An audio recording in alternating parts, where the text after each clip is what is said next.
Maybe I should bring this closer. Howdy, howdy. Good morning. I'm just a little sleepy, low energy this time around. Oh boy, woke up a bit later than usual. I just had a quick small thing to eat and then made my coffee. Hopefully tomorrow, wake up at a better time.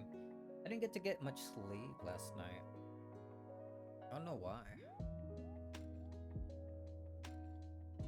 This is probably the main cause for my low energy here. So it might be a short streak. I couldn't really think of anything else to really do today. At least nothing that would require like little energy and whatnot. So here we are. Be continuing where we left off in Cody. Right after the murders, finding those 6 bodies. Wild, dude.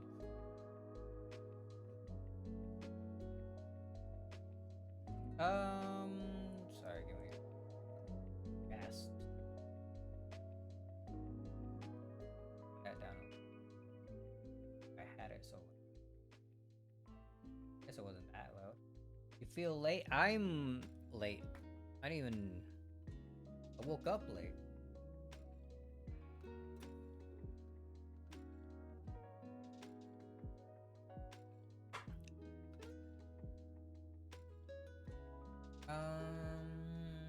Let's see. There we go. I think I'm.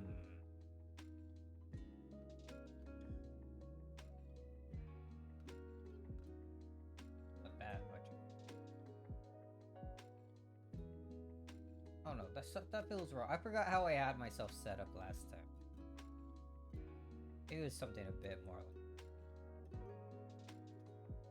Oh boy.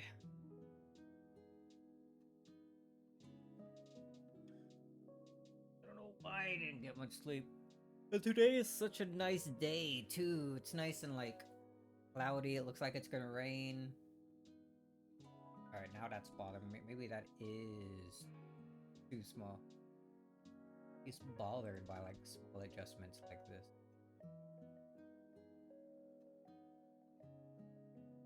Alright, enough of that. Oh, right when the dawn is. Alright, get that out of here.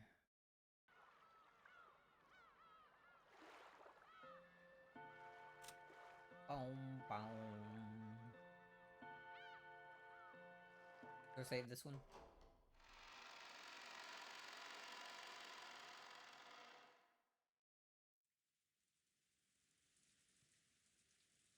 Right, they all came back. Oh man, what are you gonna... Alright, but first, before going through all this, let's do a quick recap, mostly for myself.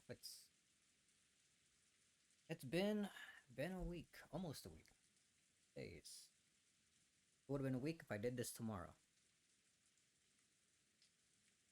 But we're still definitely gonna be playing tomorrow, by the way. I just wanted to get an extra stream in because I didn't know what else to do. But right, they woke up in the morning and they couldn't find Rudolph, here, Kraus, Kyrie, Rosa, or Goda. Goda was the first to be noticed. Just these other 4. And later they confirmed that they couldn't find Shannon.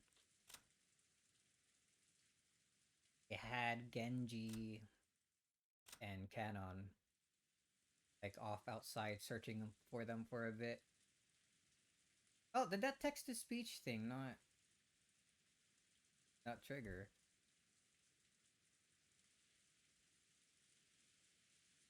That's for the best. With your message.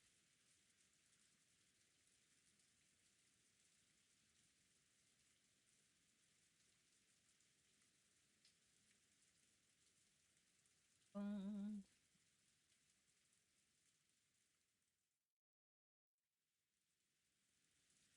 oh, it's been like a while since I. Oh, there's a character limit. They are some good laptop specs. Yeah, let me double check that just in case.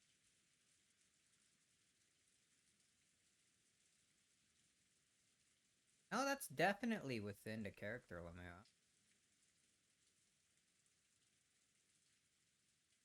My voice audio is low. My voice is as loud as I usually have it. I didn't change anything about that. Is it really that low? Seeing it's almost reaching like the yellow. Like the my little mixer volume thing. I'll turn it up a bit. Always fiddling around with these things.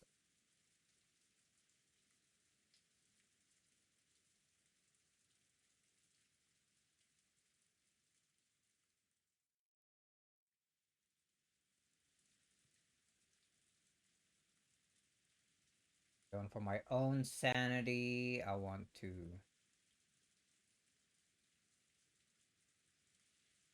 test it. Ah,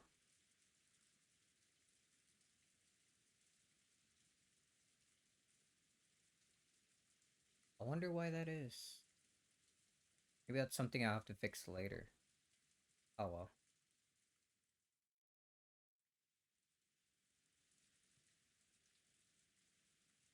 Sure do be having problems. Oh well. Something I'll look into another time. I'll make a note here to remind myself.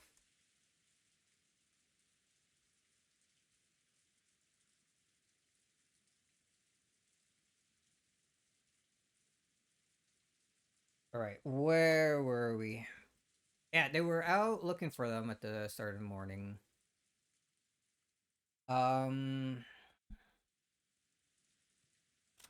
right, Natsui. She woke up after she got called.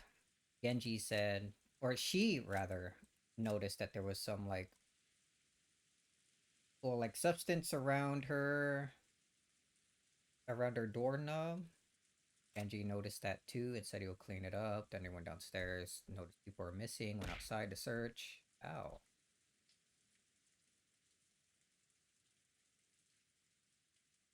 Mm, they thought maybe they were still continuing like their conversation or something outside. They just wanted to get breakfast ready and going. Kanon came back, said he noticed something on the garage. Or not the garage, like the gardening shed. I guess that's more like it. Found something there. They went to investigate. Found an odd, eerie looking magic circle thing that looked like it was painted in blood. They finally opened it, and that's where they found the 6 bodies. 6 right off the bat. Faces all crushed up too. Brutal.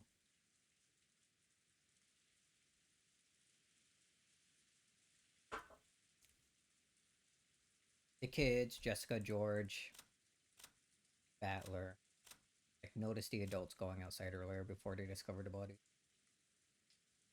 Went out to investigate, chased them, see what the fuss was about. Where Jessica saw that her mom was dead. George found that Shannon was dead. These others, and then Battler. Both of his parents just gone.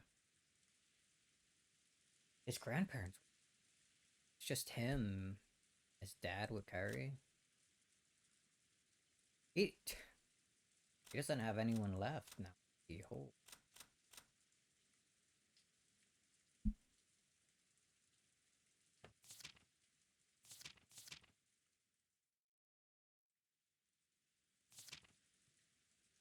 First Twilight, offer the six chosen by the key as sacrifices. By the key. I've been thinking about, like, the past, since the last stream, rather, about what the key could be.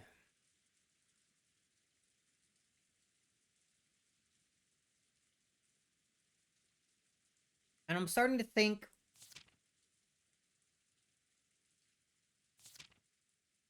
I don't know. I was thinking for a moment, maybe the key was that, like, golden bar that Kraus found, that he said he had to, like, search all over for.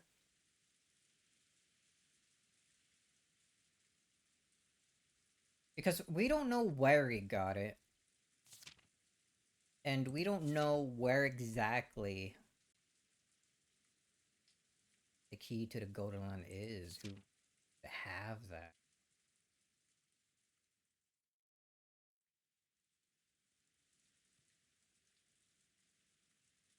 Because what else would be...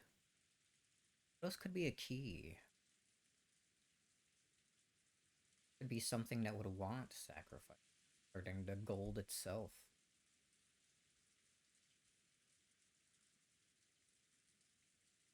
That's my thoughts on it so far, anyway. And it looks like later on, those who remain shall tear apart the two who are close. It can't be Jessica and George anymore. Shannon, or not. Shannon and George anymore. Shannon's already gone. Shannon and... So then it also can't be Shannon and Shannon.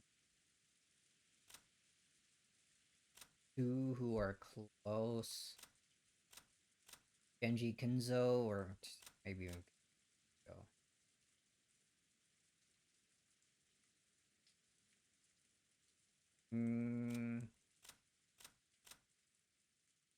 Hideyoshi and Eva, I think, are...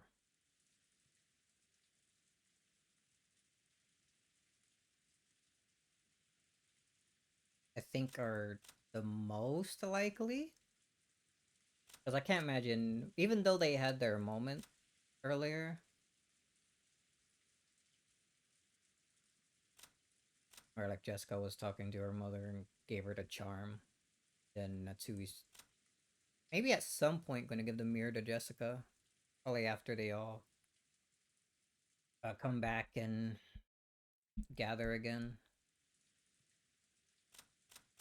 Even after all that, I don't think the both of them would count for being the two that are close.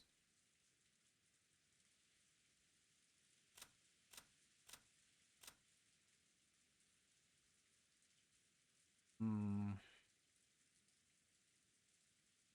And then after that, that'd be on the next morning. Those who remain shall praise my noble name. My noble name. Kinzo's?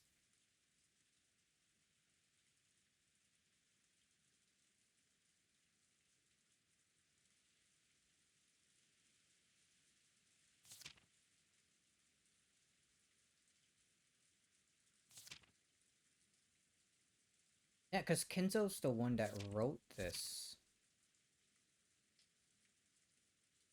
Huh. Alright, I think that's pretty much all caught up now. My main thoughts here are... This... Does he actually mean his own name, Kinzo? Right here? And who are the two that are close? My bet's being Eva and Hideyoshi. They seem decently close, reining each other back and whatnot. Mostly Hideyoshi reining back Eva whenever she gets a bit too mean. Right, and now we get to see how they decide what to do about Maria here. He doesn't know yet. And she was, before all this happened, she was even just upset that her mother wasn't there whenever she woke up.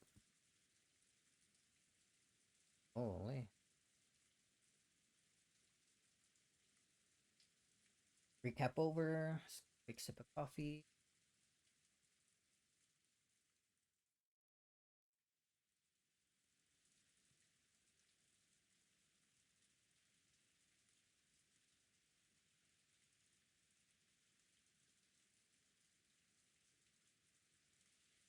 Just recapping on a few previous lines.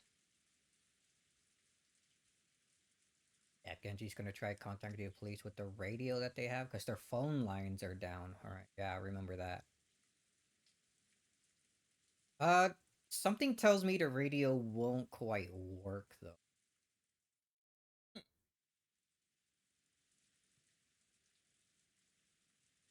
Right, now we're back here, away from that storehouse. All that could be heard was the sound of the rain, the voices from the kids' TV program Maria was watching, and the engrossed Maria's cackling voice. Just sitting there happily watching TV. In other words, what greeted them as they returned, dumbfounded. In other words, what greeted them as they returned, dumbfounded from that whole horrible, bizarre scene, was the voice of Maria as she rolled around laughing at the TV. Those who returned to the room didn't know how to explain to Maria that her mother was dead, and were trapped by a suffocating silence. Would be too. I wouldn't know how to deal with that. At first, Maria returned her stares with a dubious look, but when she realized they weren't trying to blame her for anything, she ignored them and again immersed herself in the TV program. This music.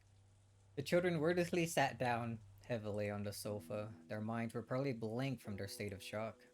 Everyone had already cried and mourned so much, but now they just vaguely sat there, their faces seeming to have lost all emotion.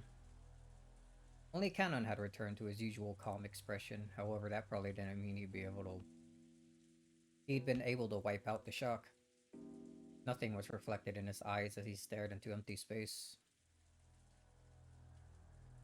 Hideyoshi kept on fidgeting, and every time he remembered that horrible scene, he started muttering about how he couldn't believe it. How he couldn't have how it couldn't have been something from this world, how it must have been the work of demons. Every now and again his mutterings produced a question directed at Nanjo, but the latter kept repeating in a calm, doctor-like manner that nothing could be understood by only glancing at the scene. That until the police arrived they wouldn't learn anything. However, Nanjo only appeared calm next to Hideyoshi, who simply couldn't suppress his agitation and fear. In fact, Nanjo had also received a huge shock and his face was deathly pale. Maybe that atmosphere was why she tried to rise to the challenge and take charge. Katsue appeared to be unchanged from her normal attitude, and she briskly gave directions.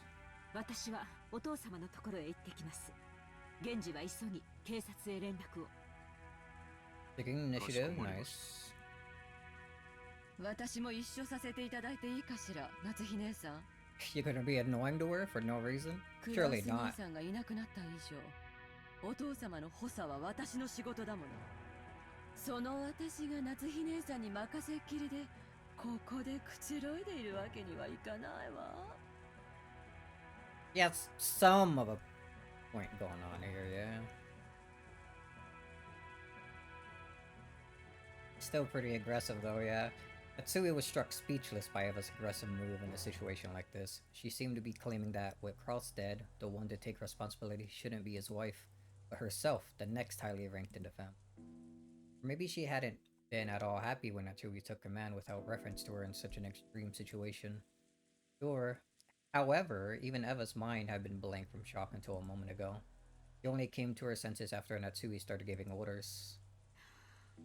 お好きになさるといいでしょう。We started walking without saying a word more. Eva followed behind her.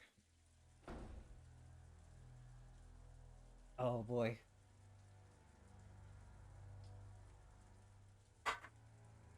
I guess Kumosawa just heard. She wasn't there. As they did, Kumasawa ran into the parlor. She usually wasn't the kind of person to run around, so under normal conditions, most people would have taken her entrance as a sign that something was the matter. But because everyone was still stricken with shock, they hardly even noticed her. 奥様奥様夏日姉さんならお父さんのところへ行ったで。すぐ戻ってくるやろ。どないしたんや、熊沢さん。それが食堂に血が How did they not notice that before? Scene of the crime? The ears of everyone in the parlor twitched. Everyone had thought the same thing. I hope I misheard that. Any container could only hold so much, and no one here would be capable of handling yet another tragedy. So they all thought it. I hope I misheard that. なんやて？食堂？朝食の準備に食堂に配膳に行ったら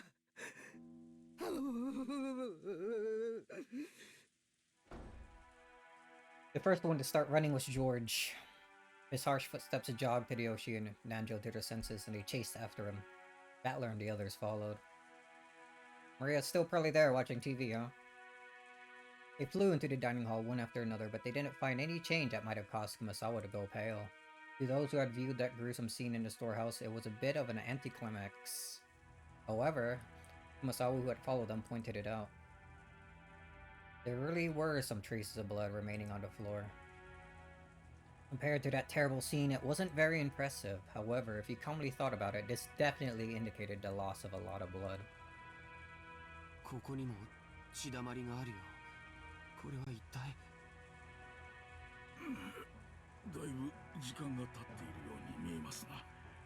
おそらく昨夜ここで殺されたんだと見ていいでしょう。そういうことになるんやろな。わしらは昨夜ずっと食堂で話し合いをしとった。そしてここに何者かが押し入ったに違いない。父さんたちが打ち合わせを抜けて休んだのは何時だっけ？昨夜の24時を少し Yeah, 過 they ぎた said く it らい was の頃や。 midnight, like, that before, I think. I think it was early in the morning when they met up with Natsui. Or when Natsui met up with them. だからその後にと考えるんが妥当やろな。Logical? マジかよ。勘弁してくれよ。お嬢様、しっかり。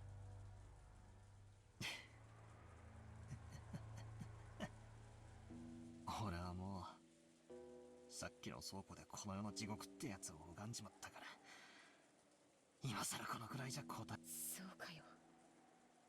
よかったな。私は頭がどうにかなっちまいそうだぜ。ここは食堂だぜ。私は毎日ここで食事をして、学校のことをぼやいたり、宿題のことをぼやいたり、親父に学校の成績の話をされたり、そういうところなんだぜ。お嬢様、これ以上ここにいるのはよくありません。100万へ戻りましょう。俺の同感さ。秀吉おじさん、この部屋は多分警察にとって重要な意味があると思います。俺たちが踏み荒らしちまうのはまずいんじゃないですか。Butler proposed this in a slightly firm voice as, along with Kanon, he grabbed the pail and shaking Jessica's shoulders. バトラさんの言う通りですな。 Smart move here. この部 Keep 屋に everything こ as れ以 is. 上好んで居続けることはありますまい。 Andrew spoke while looking at everyone's pale faces. Even though that horrible scene in the storehouse felt like something not of this world, at least when we'd be able to leave to cut ourselves off from that place. At least then we'd... Ooh. Let me reread that. Even though that horrible scene in the storehouse felt like something not of this world, at least then we'd been able to leave to cut ourselves off from that place and run away. Everyone had shared in that feeling. However, this dining hall was different. It was in the mansion. Or it was in the mansion, the main building of the estate. And as Jessica had said it, it should have been one of the most calming places even inside the mansion. It was here where all the relatives had been... It was here all the relatives had eaten lunch and dinner yesterday. The shock of seeing this place smeared with blood reminded us of that horrible spectacle in the storehouse, and forced us to accept that we hadn't really been able to run away from the scene of the tragedy. わしも同感や。この部屋には犯人の痕跡が残ってるかもわからんしな。素人のわしらがかき回すべきとちゃうで。はよ出るんや。はよはよ。Hideyoshi also understood the meaning of what Battler had said and pushed everyone to hurry up the dining hall. The way we were then, looking at the blood any longer would have been too harsh. Nobody went against his words. Everyone raced each other out of the dining hall. It was almost as though the last person in the room would be trapped in there, all alone.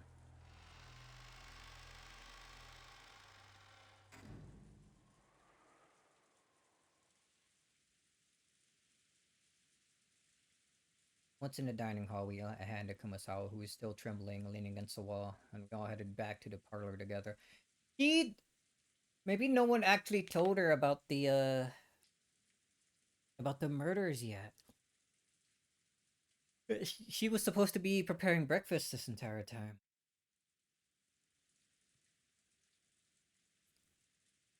When are they gonna tell her? Probably not around Maria in the parlor here, right?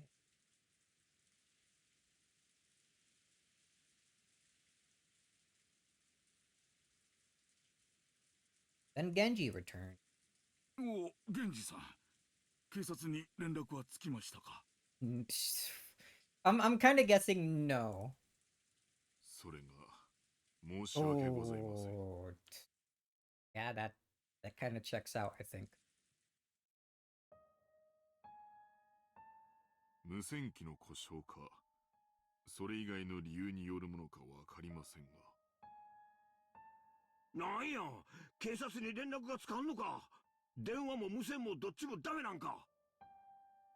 申し訳ございません。月曜の朝に船が来ることになっていますので、その船の通信機を借りることができる。Completely cut off. この島には船はないんか。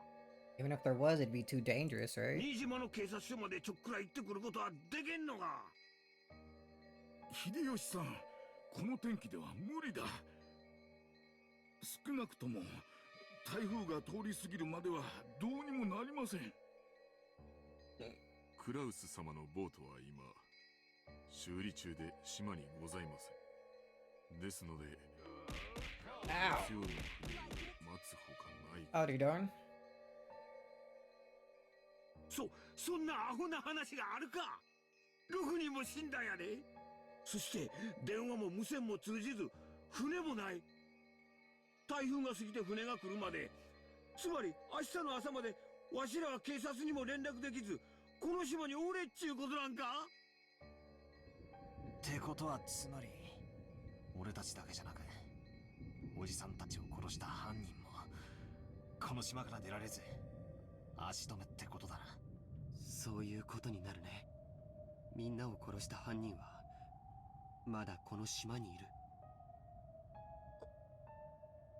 親父たちを殺した奴はこの島から逃げ出せずまだ潜んでやがるってことかよ。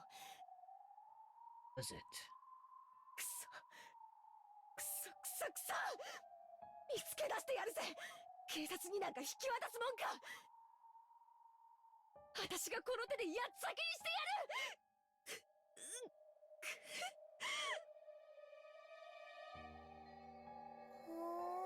Oh, I'll be acting like this in front of Maria. Maria had finally realized that something odd was happening in the parlor. Rather than noticing something odd, it was probably better to say she felt unhappy and neglected since everyone was getting so excited about something only she didn't know about. ジェシカお姉ちゃん、誰か死んじゃったの？ What do you mean? The way she spoke was completely calm, just as though she was talking about someone who had appeared on a television drama. Just as though it was someone else's problem. Jessica probably didn't like that. Still trying to say, can't you tell just by looking at me? Overcome with grief, she flared up at Maria. 死んじまったぜみんな Really, Jessica? 私の親父もパトラの父さんと母さんも幸田さんもシャノンもそしてマリアの母さんもよすんだジェシカちゃん。悲しいのは君だけじゃない。マリアさん、ショックだろうが聞いてください。あなたのお母さんがな、死んでしまいました。ママが死んじゃった？ああ。誰かに殺されちまった。 And then she's gonna say it was Beatrice. 悲しいだろうがよ。心をしっかり。何人？ Oh, she's gonna catch on that it was for Beatrice and not be all that sad about it, huh? 死んじゃった？ 6人だぜ6人だくそあんな残酷なことしやがって踊ってもんがあるだろうがよ人間ならよ誰だか知らねえが犯人は人間じゃねえぜ血の色が赤いわけがねえ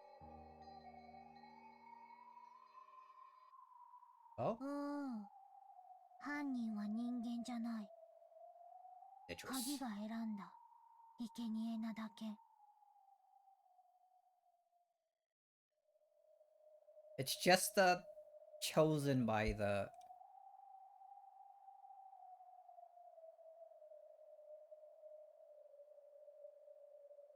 Excuse me?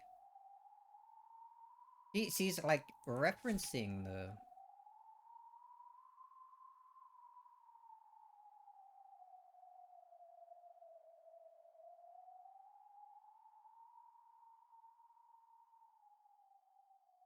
I'd assume chosen by the key. Just the one chosen by the key? Huh? You gonna repeat that? おい、マリア。今、なんて言った？ Yeah, I just said something. But since the words were so remotely separated from the flow and context of the conversation, I couldn't understand them for a second. When I tried to ask her to repeat it again, I was shocked by the sudden sound of Aunt Natsui's loud voice coming from the entrance of the parlor. It looked like Aunt Natsui and Aunt Eva had returned from their trip to see grandfather. 無線でも連絡できない？こんな時に使えなくて何のための防災無線ですか？申し訳ございません。毎年、保守点検はさせているはずなのですが。ほら、光をチカチカさせるみたいな船舶信号ってあるじゃない？ But the boats can't come, even if you shine that light. What do you expect to happen? そういうので向こうの島に連絡することはできないのかしら？ Oh, like Morse code? そのような設備はござい Oh, ま they せん。 don't have it anyway. 申し訳ございません。 Just then, Kumaso arrived, pushing a serving cart loaded with breakfast. Since there's no way we'd be able to eat in the dining hall, Hideyoshi had ordered her to take it to the parlor. なぜ朝食をこちらに？ああ、夏日さん、それは後で話す。それよりエヴァ、お父さんはどうなんや？ご一緒でないところを見ると、このような事態になっても部屋から出ませんか？ Maybe it was a bit different from that, yeah? いないわ。Oh? Oh. The sound of the clock stopped as soon as he said that. He wasn't there. 部屋は空っぽだったのよ。Oh. Little raindrop sound. It's black and white. There's no red.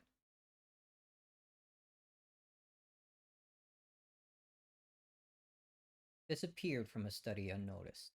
Kinzo's study has everything from a bed to a toilet to a bathtub, so it's extremely rare for him to go outside. However, he does occasionally go out for a walk on a whim without telling anybody, and his disappearance invariably leads to a huge uproar throughout the house.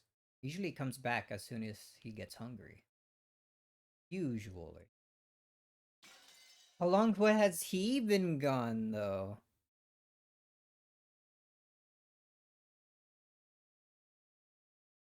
Right, no, he was there before the bodies were discovered. Natsui went up to talk to him. That's when they had that nice little chat where he said that Natsui had the eagle engraved on her heart. She finally stood up to Eva and they went downstairs. Ah, yeah, Eva's back on seeing these streams. She did some proper sex appeal. Calm down already, dude. Right.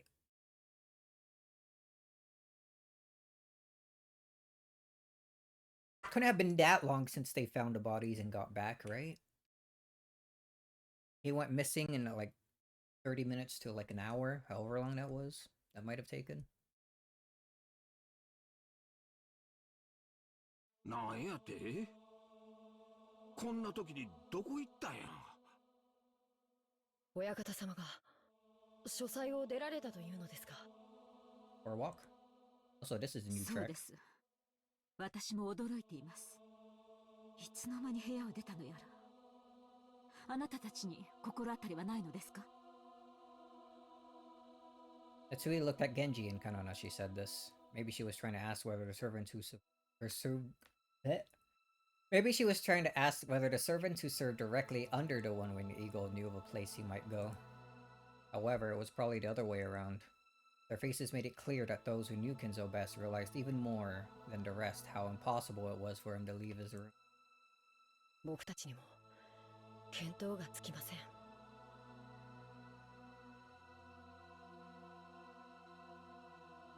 ご存知の通り、親方様はあの書斎の中に、お休みの場所からご不浄まで、すべてを設けさせました。Tear apart the two who are close. Kinzo in his room. There we go. We solved it. Alright. Gotta think about the next one.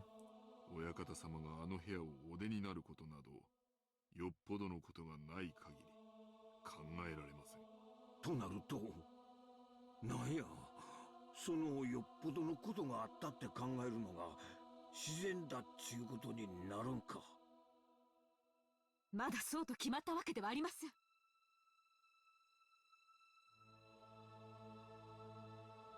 What could be the key? So I'm back to thinking about that again.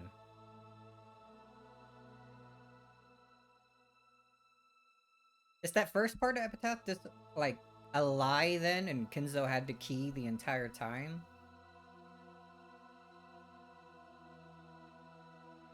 Hmm.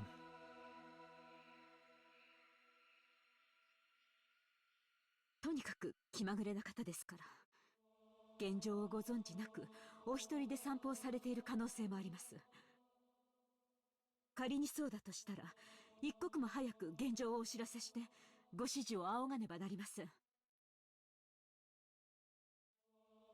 そうね。考えたくはないけど、お父様の身に何かあったのかもしれないしね。そのような不吉なことは考えたくもありません。No one had seen Kinzo since the discovery of those 6 terrible corpses. On top of that, the phones were broken, the radio wouldn't reach anyone, and there was no way to contact the police. Apparently, the typhoon would leave tomorrow and a boat would come. But until then, no one could rely on anyone outside the island, nor could they escape the island. The tragedy had hit everyone so abruptly that they lost all their composure. Everyone felt a heavy silence. Everyone was impatient. Even though they needed to do something, they couldn't think of anything. So some of them held their heads in their arms while others got irritated. Right now, no one could explain what was occurring on this island, Rokunjima. Right now. More than anything else, They want to get off the island. I don't want to get off too, holy. After that, we ate breakfast Kumasawa-san made, which felt dry and tasteless. Yo, insulting her cooking? Rude. Of course, this was right after something like that had happened. No one felt particularly hungry. However, we understood logically that not eating would weaken our bodies. It would also be rude to Kumasawa-san, who had made the breakfast. Kumasawa-san had taken some unusual Western vegetables, ones that Goda-san probably ordered for his ultra-elaborate meals, and cooked them in a Japanese style, which made them turn an unpleasant color. As to what Goda-san had been planning to cook with those ingredients, right then I couldn't even imagine it. If I did think about it, I'd be reminded of the way Goda-san died, and a sour taste would fill the inside of my mouth. Everyone pretended to eat for the time being, but of course, no one made much progress.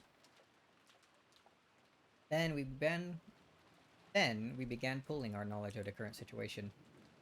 First off, 6 people, which included Uncle Kraus, my dad, Harry-san, Aunt Rosa, Oda-san, and Shannon-chan, had been found in the Rose Garden storehouse as brutally mutilated corpses.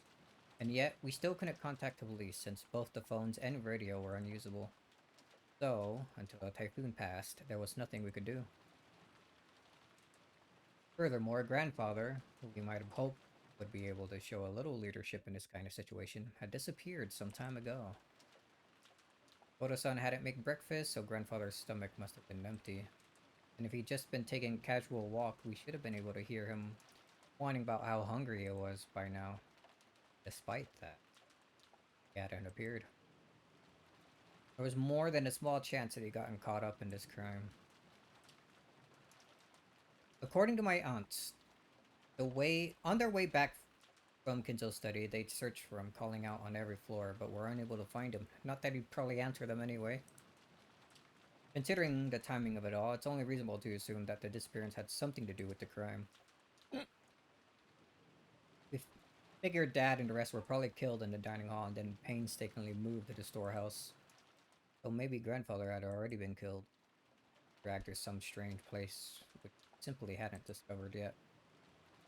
No one actually said it out loud, but this theory seemed extremely convincing. 私たちはお屋敷の戸締まりを確認してきます。お父様も念入りに探さなければなりません。子供たちはこの部屋を出ないように。エヴァさんと秀吉さんは申し訳ありませんが、ここで子供たちと一緒にいてください。南條先生もお願いいたします。わかりました。ここでお待ちしています。And Natsui followed the servants, Genji-san, Kumasawa-san, and Kanan-kun parlor. All that was left was Aunt Eva, Uncle Hideyoshi, Dr. Nanjo, and the 4 of us children, a total of 7 people. みんなで仲良くテレビでも見て待ってよな。Trying to be cheery, しかし、 lighten the mood a 日 bit. 曜日の午前中はどこな番組やっとらへんな。Hideyoshi started acting cheerfully, trying to brighten up this gloomy atmosphere. ろくな番組見る見る。 Alright, but hold on. To back up a bit, Maria, what did you say before? What were the words that were, like, blurred out? お、そうか。マリアちゃんはテレビ見るか。じゃ、おじさんと一緒に見ような。Maria was the only one who joined in. Even though Maria had been told of her mother's death, she didn't show the slightest flicker in her emotions. Was it really normal for a 9-year-old girl like Maria to act so much like a very young child? Everyone else's mood failed to improve, and they each sank absent-mindedly into their sofas. 兄貴、聞いていいか。なんだい。さっき倉庫で兄貴はシャノンちゃんの指輪の話をしたよな。あれ送ったのは兄貴か。 Asking this now? Jordaniki didn't answer, but he hung his head and closed both of his eyes. There could be no clear response. よせよパトラ、少しは察しろよ。だな、悪いことを聞いたぜ。そうさ。僕だよ。 Oh, he answered. 彼女に昨べ求婚したんだ。その時指輪を渡した。明日になったら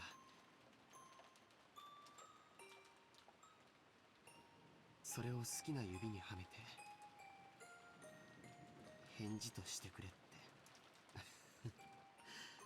気ざったらしいことを言ってね。 That ring had been...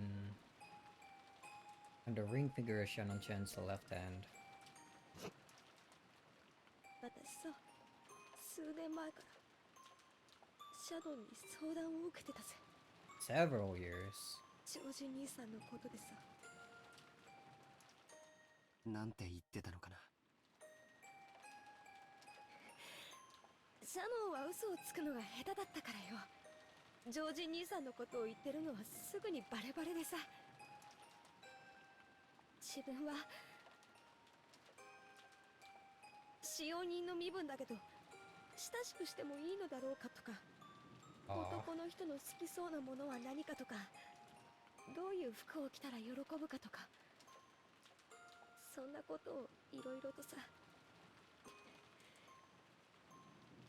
なんつうのか、そのまあ焼けたぜ。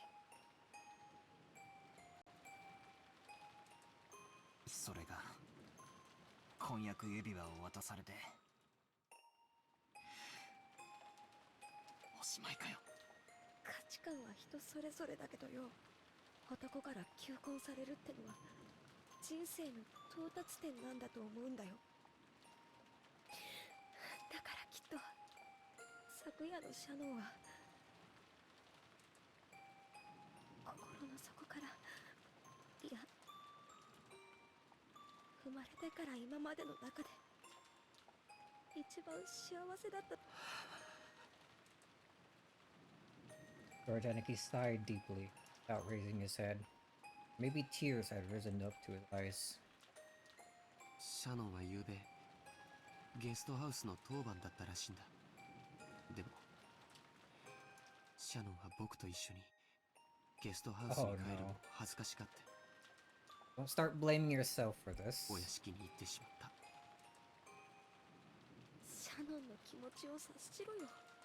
婚約指輪をもらえばどんなに予告されてたって普通は舞い上がっちまって頭は真っ白になっちまうぜ。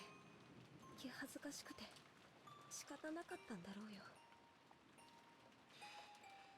それでシャノンは当番でないはずのお屋敷へ行き、そこでゴーダさんの仕事を手伝い事件に巻き込まれてしまった。僕が Oh no. あの日あの場所で指輪なんか渡さなければシャノンはサヨは事件に巻き込まれなかったんだ。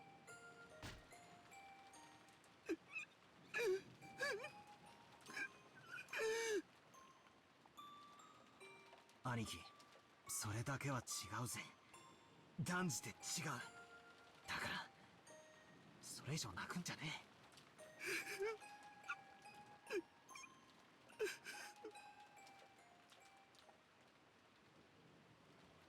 バトラ君、 Oh? そっとしてあげなさい。 Well, that's an expression that looks a bit strange on her. Holy. Actually looking kind.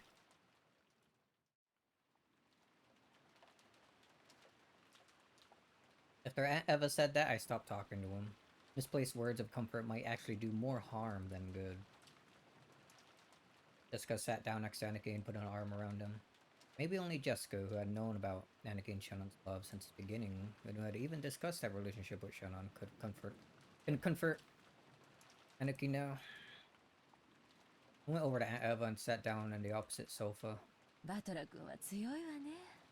もうだいぶしっかりしているように見えるわよ。まあほら、愛の深さが傷の深さじゃないっすか。俺は別にあんなクソ親父同士の方が知ったことじゃないし、キリエさんは気の毒ですが、まあ本当の親ってわけじゃないですしね。あら、という割にはさっきすっごく大泣きしてたわよ。まあ育ての親に対する恩はあのくらい泣けば OK かと思いまして。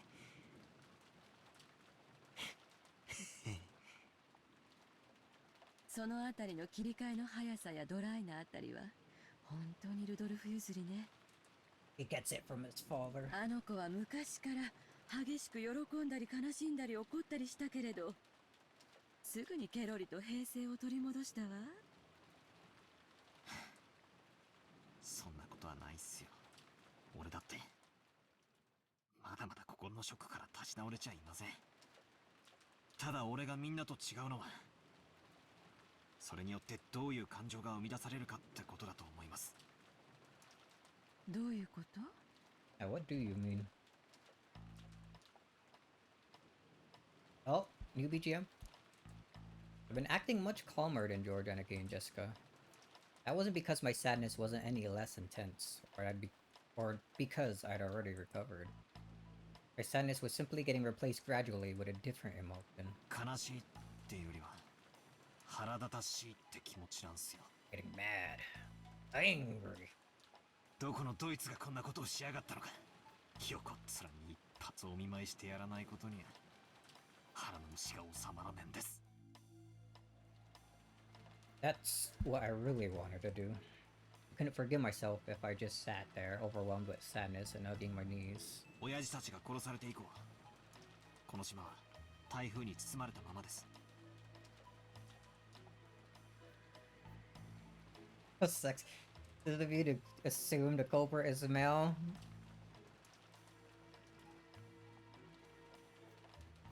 Yeah, it was obviously Beatrice. Or...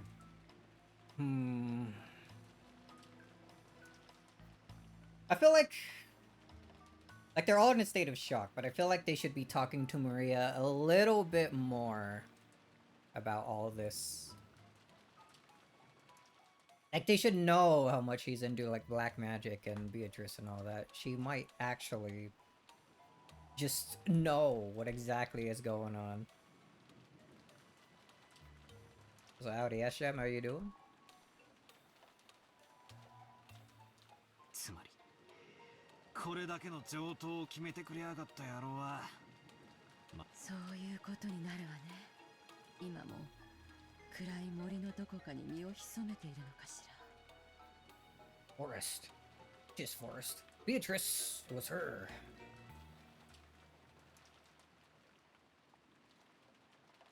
Think they just assume Maria's useless because she's 9? Well, she did say something odd earlier that Battler noticed. But I guess he quickly forgot about that. He asked her to repeat herself, but they got all distracted by something else. I felt like I'd had a very similar conversation with Curious-san tonight. That's right. After the letter from the person claiming to be Beatrice appeared at the dining hall table last night, we talked about whether or not a 19th person actually exists. エヴァおばさん、この殺人、昨夜のベアトリーチェの手紙と何か関連があるんでしょうかね。ああ、例の？さあ、どうかしらね。あの手紙はお父様が遺産問題に絡みたくて出した怪文書という見方で兄弟は一致したんだけれども、それと今朝の事件に関係があるかは今の段階では分かりかねるわね。あの手紙、本当にベアトリーチェなんて魔女がマリアに渡したんすかね。まさか。全部お父様の仕組んだ茶番でしょ。 How can you be so sure? シャノンちゃんあたりに肖像画のドレスを着させてマリアちゃんを騙したんでしょ。お父様らしい手の込みすぎたいたずらだと思うけど。昨べキリエさんとベアトリーチェは実在するんだろうかって話をしたんですけど、キリエさんも俺たち18人の中にベアトリーチェがいるだろうと言ってましたね。そんなの当然じゃない。この島には私たちしかいないのよ。なら私たちの中の誰かがベアトリーチェを語ったに決まってるじゃない。この島には俺たち以外はいないすか。当然でしょ。私たち以外の誰がここにいるっていうの？この島には私たちしかいない。18人しかいない。 We're only 18. ならベアトリーチェを語るのも18人の中の誰かしかいないじゃない。Harrison denied the existence of a 19th person by spinning the chessboard around. Even though I haven't constructed an argument that complicated, her opinion was at least the same. Except, if that's the case, our situation starts to look very ugly. At the time of Beatrice's letter, the whole thing could have been passed off as a prank set up by someone or another. However, if we're assuming there's no 19th person, we can't ignore this anymore. In other words... 19人目がいないなら、親父たちを殺した犯人も18人の中にいるってことになっちまうじゃないですか。つまり、今この屋敷にいる誰かが殺したってことになる。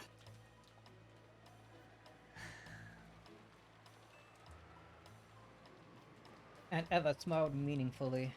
It looked like she thought of this... Or it looks like she thought this conclusion should have been obvious from the very beginning. 犯人は倉庫の中に6人の遺体を運び込んだわ。でもよく倉庫の中に運び込めたわよね。あのシャッターは常に閉められていて施錠されていたそうよ。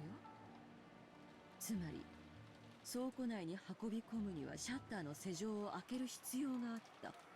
わかる？たまたまその日シャッターが開けっぱなしになってた可能性は？使用人たちは常に閉めていると言ってたわ。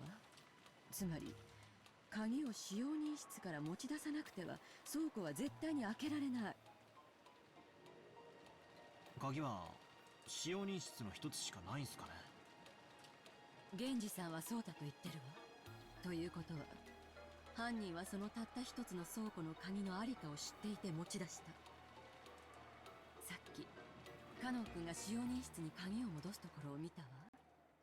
壁にびっしりと鍵がかけられていて、とても素人にはどこに何がかけてあるのかわからなかった。So her thought is that it's one of the servants. Probably not Canon, since he's like weak and couldn't even pick up a sack of fertilizer. She thinks it was Genji then? Does she think Genji was strong enough to carry 6 bodies? 犯人はその中から倉庫の鍵を見事選び出したの。 What if that was an act? He's actually super buff.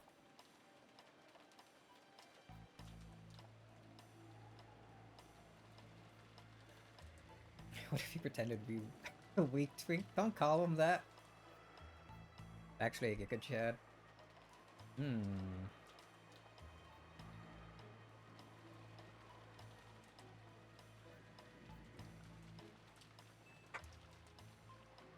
Like, my thoughts were like originally like 100% it had to been like Beatrice, like come on, but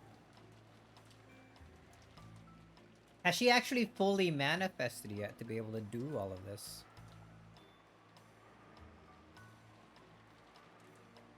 Like, she was able to give Maria an umbrella and a letter, but could she really do any more than like all of that if she hasn't like fully appeared yet? Because the epitaph speaks of her like reawakening. Has that not actually happened? He believes in magic. In a young girl's heart? Oh shit, wait, hold on. Actually relates to Maria quite well. I don't remember the rest of the lyrics though. That's as far as I go. I think that was I think I only know about that because like Kirby Fully Loaded or something. I don't, some Nickelodeon or Disney Channel movie or other, like the years back.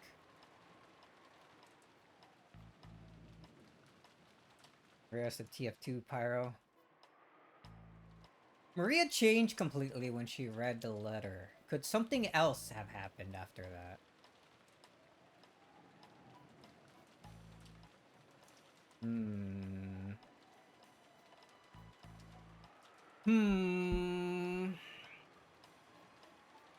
Alright, we're not getting anywhere. We're just sitting on this same screen for like hours. So someone was able to find a key among all the other.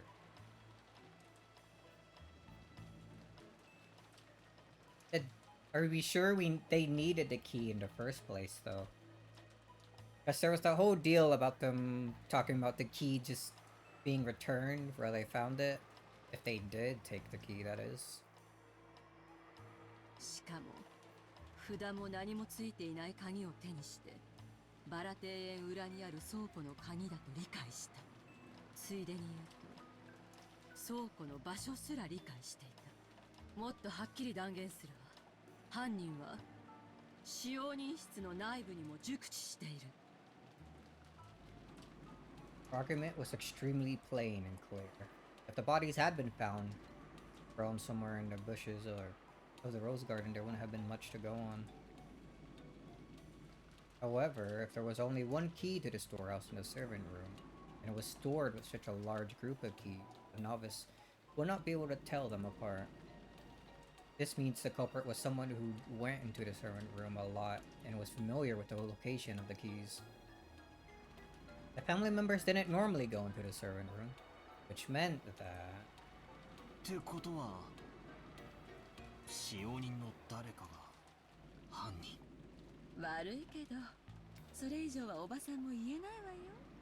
でも一つだけ教えられることがあるわ。なんすか？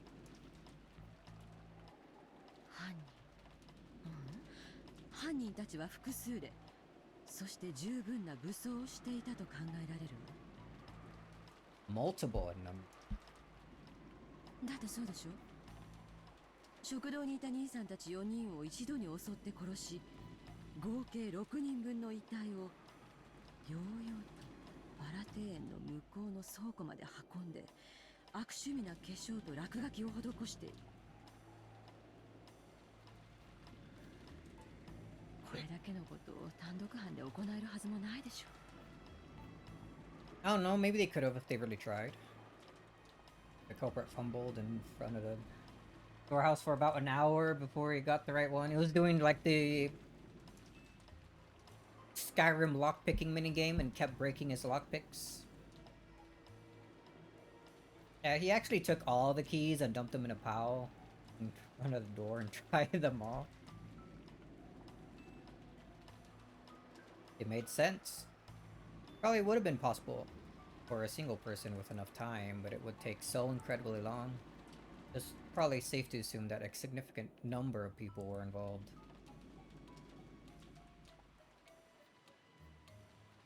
Phew. ってことは、エヴァおばさんは使用人の人たちがみんなグルだろって言ってんすか？ Three of them? An old lady, a child, and a decently old man? 静かになさいな。憶測で言っちゃ悪いわよ。それにもし本当にそうだったらどうするつもり？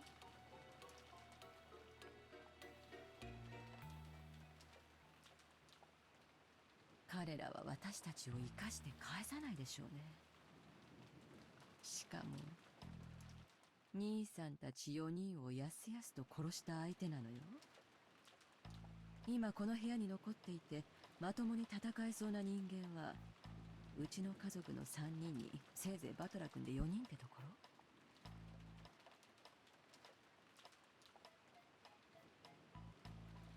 ろ。Hold up.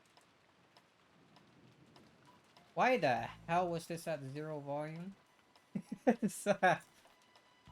Hold on, I'm getting distracted by something else from the story. Hold on, I need a... My sanity won't let me...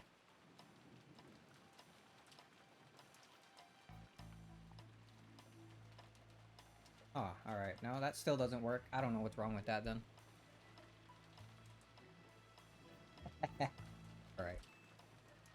back to what we're doing here. Have let us leave here alive. This is an opponent who had no trouble killing Missin and three others. Right now, the only ones I can count on to fight with me are the 3 family and maybe you, which comes to a total of 4 people. 状況は昨晩と何も変わらない。つまり犯人にとって残る私たちを皆殺しにするなんて簡単なことなのよ。I've been playing detective with Eva, trying to expose the person who had killed Dad and arrest before the police did. If only I could clearly penetrate the culprit's identity and stick the proof in their face.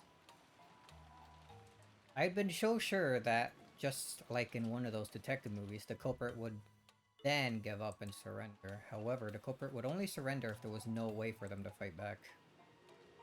The culprits behind the crime of this island were far from helpless, and might even be able to massacre all the remaining people here. And on top of that, this island was like a giant closed-off room, cut off from the outside world by the typhoon. So they had a full day until tomorrow to kill, scheme, and camouflage themselves. In short, it wasn't a safe atmosphere where we could get very far by playing detective. To the contrary, we were at a stage where we had to be scared stiff, since playing detective might displease the culprits, cause them to commit another mass murder. あくまでも可能性の問題よ。でも私は使用人の人たちをまだ信用できないわね。それに私は使用人だけを疑ってるわけじゃないわ。さらに黒幕がいるかもしれないと思ってるわよ。黒幕？ Mastermind. どうしてですか？勘よ。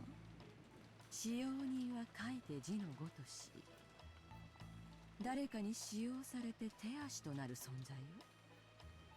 殺されたのは後宮家の親族ばかり。ならその結果で利害が発生する人間が関わるのは当然。This was also plain and clear. The Shiromiya family had been right in the middle of discussions about how to distribute the inheritance when grandfather died. This case followed the standard form of any classic mystery novel. The crime was definitely caused by someone with ties to the Ushiromiya family and who was involved in the inheritance problem. And Eva had probably read a few books in that genre herself. Her argument may have had a few blind assumptions in it, but it was standard conclusion that anyone might have reached. I think most people would end up suspecting the servants even if they used different reasoning to get there. Especially the story about the key to the shutter. That made it very easy to suspect that one of the servants was involved. だからなぜか気に入らねえんすよね。気に入らないって何の話？ It's too easy. あ、いえいえ、こっちの話っす。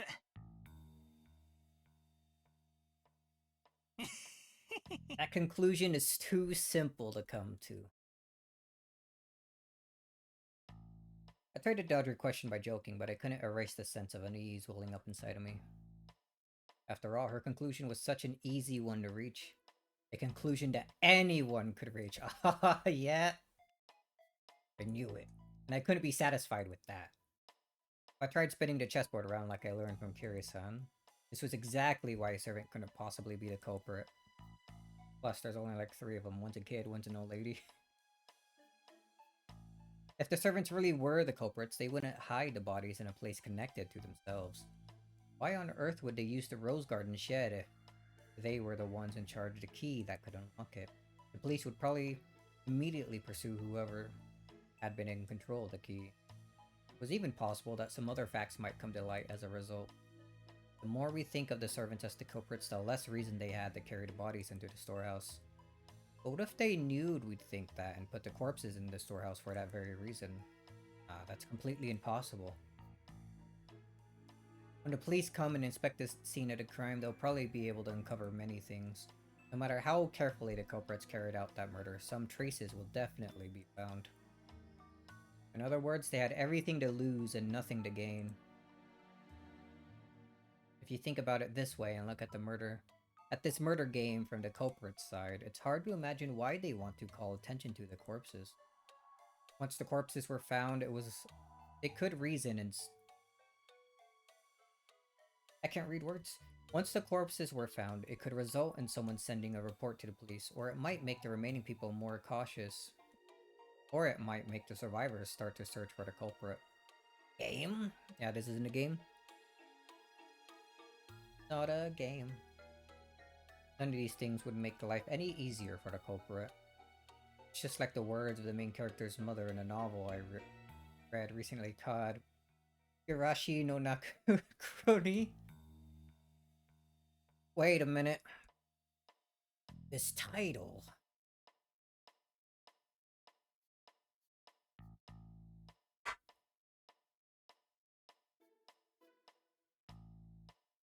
Is this a reference? One that goes over my head. I didn't read Higurashi. Maybe we could do that after this if it goes well.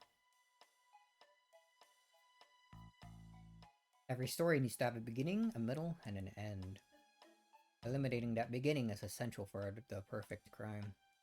Right now, we don't know where Grandfather is. We don't know if he's already become a victim or if he's one of the culprits. But this state of confusion must be beneficial to the killer.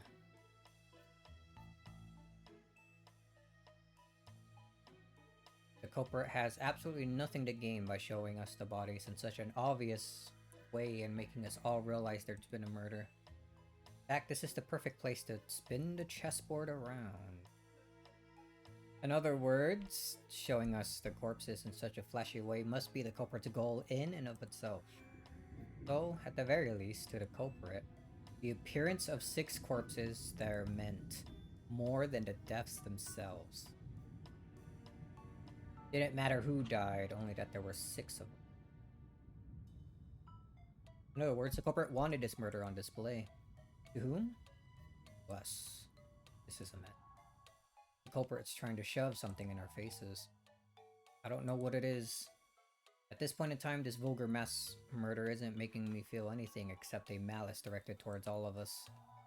Malice towards all of us. Is it?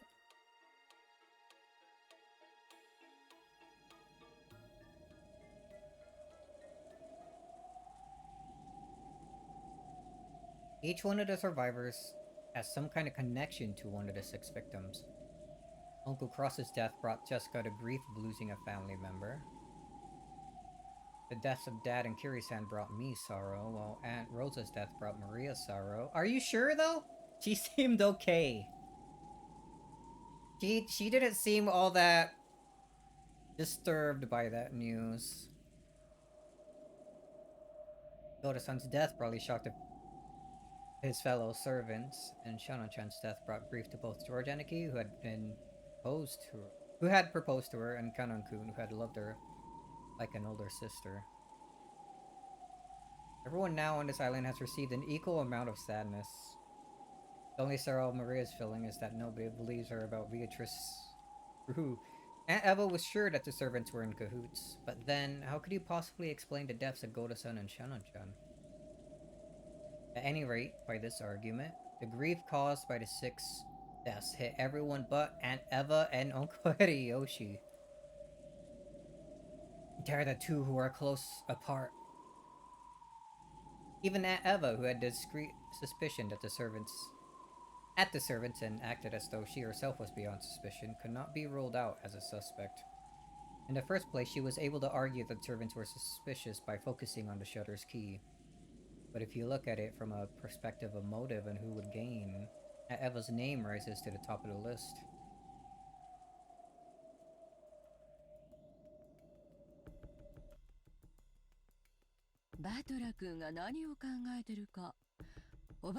Oh, you're still here?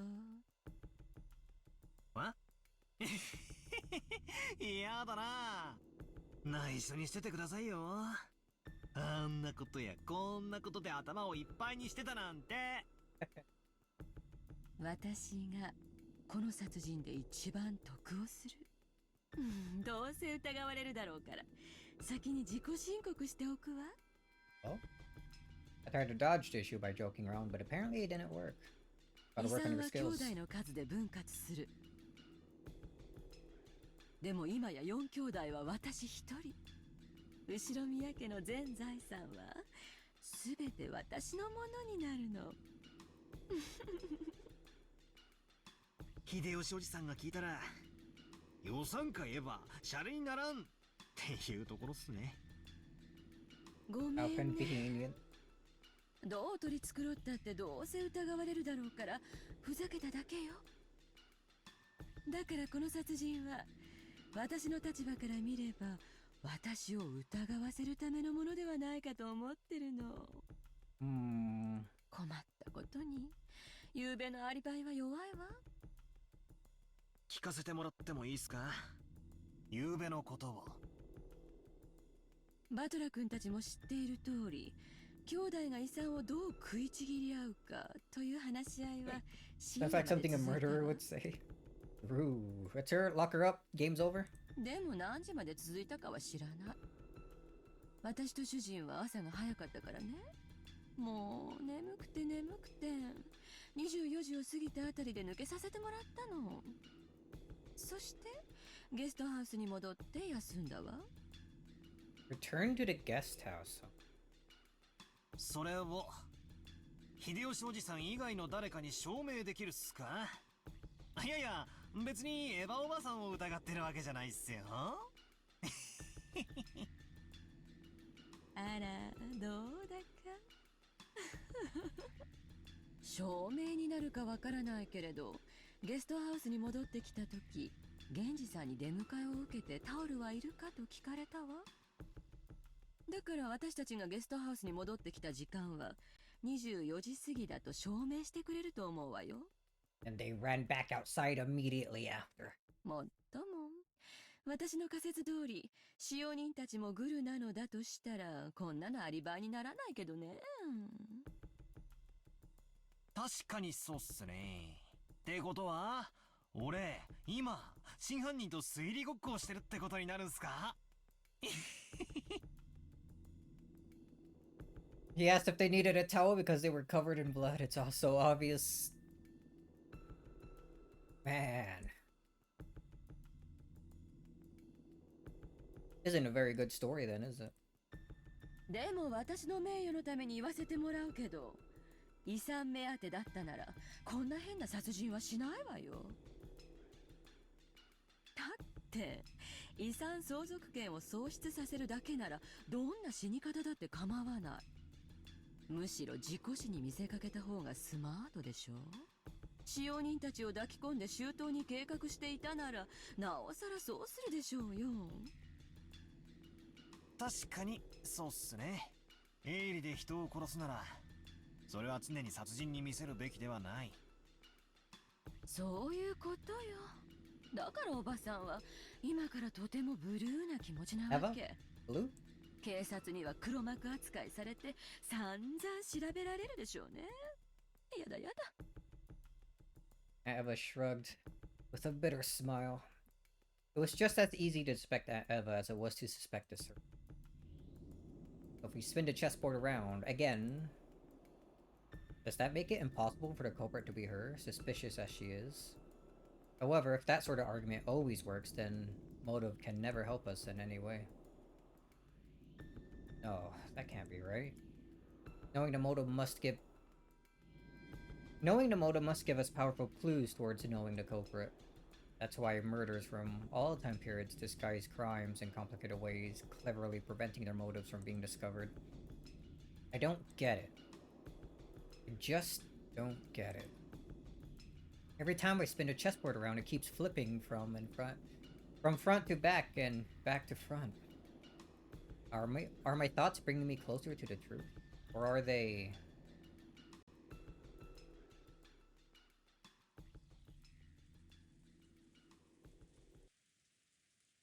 Eva didn't want to talk any more than that, so I folded my arms and headed to the window to cool my head a little. As I looked over the parlor, I saw George and the others gathering, talking. Like they were talking about the magic circle that had been painted on the shutter. As Uncle Hideyoshi thought back to that time, he started drawing the shape in the margins of Maria's notebook. I see. Since Maria was second only to grandfather in knowledge of the occult, she might understand what it meant. 多分こんな感じだったと思うで。Two circles across with like elongated ends. 十字架をアレンジしたみたいなマークが書かれとったんや。そしてこんな感じで外周の円を取り囲むように妙な文字がびっしり書き込まれていて、アルファベットとかそういうのとちゃうで。あれはよく言う古代文字とかいうやつや。あと、円周部の頂点に小さなマークがありましたな。小さな丸を5つ十字状に並べ、それぞれを直線で結んだようなマークでした。Five small circles arranged in a plus sign and straight lines connecting them. If that was there in the graphic we saw earlier, like that it shows, this was hard to see. That's a new detail. ああ、確かにそんなのも書いてあったで。うん。図形的には間違いなくこれや。細かい文字はわからんが、配列はほぼ同じや。Everyone is staring down at the shape, so I stare down at it too.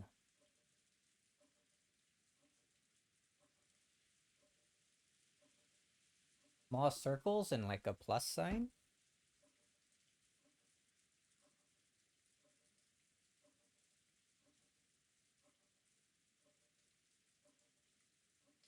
On the top of the circumference, there was a small mark. 5 circles arranged in a plus, straight lines connecting them.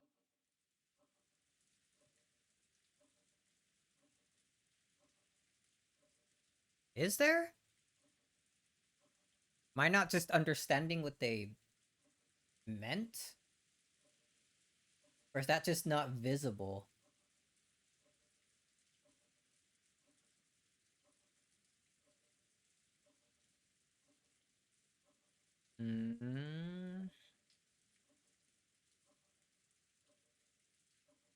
Well, let's continue for now. From what I'd heard, it's been painted on the shutter to the storehouse with some material that looked like blood. It probably was. I see. This sure is unsettling. こんなわけのわかんねえもんを書きたがるのはじいさまだけだろ。And Maria pipes up. I actually did it. Beatrice told me. まったく、どこに行っちまったんだ。とっ捕まえて意味を聞き出してやりたいぜ。Jessica's voice contained impatience and anger. She hadn't gone so far as to say grandfather was the culprit, but she seemed sure that grandfather knew something about the culprit's background. Of course, if you were searching for a link connecting the Ushiromiya family to the cult, 10 out of 10 people would think of grandfather. Also, to a person who knew nothing of the occult, this strange mark would have no meaning, which meant that this might have been something addressed to group. Right, and the reason the crime was shown to the survivors was so that they'd find this. In that case, where had grandfather, the essential recipient of this message, disappeared off to? こんな図形に何か心当たりはあるかい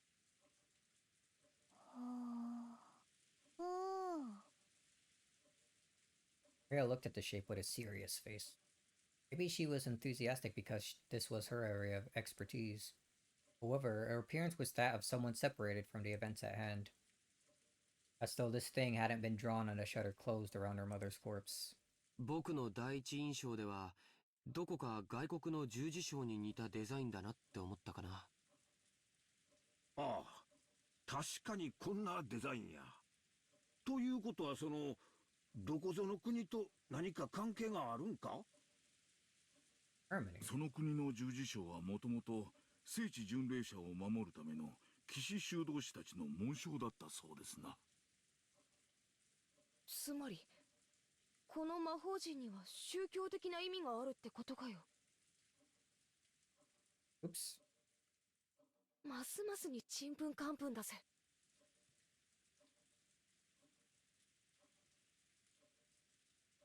I'm gonna need to get more coffee soon, holy. When I looked over at all of them preparing to jump into this, something shocked me. Maria was smiling, an eerie and incomprehensible expression on her face. Beatrice is coming. Got the fish islands, like, effect on her too. All big and huge eyes, dude. It was almost as if she was making fun of everyone's ignorance. It was an expression I wouldn't have dreamed to find on Maria's face. Oh no. She's getting eviler. And she laughed. That eerie, jarring laugh was something I didn't want to believe was possible, even though I was looking at it right in front of my eyes. Were you guys having too much fun?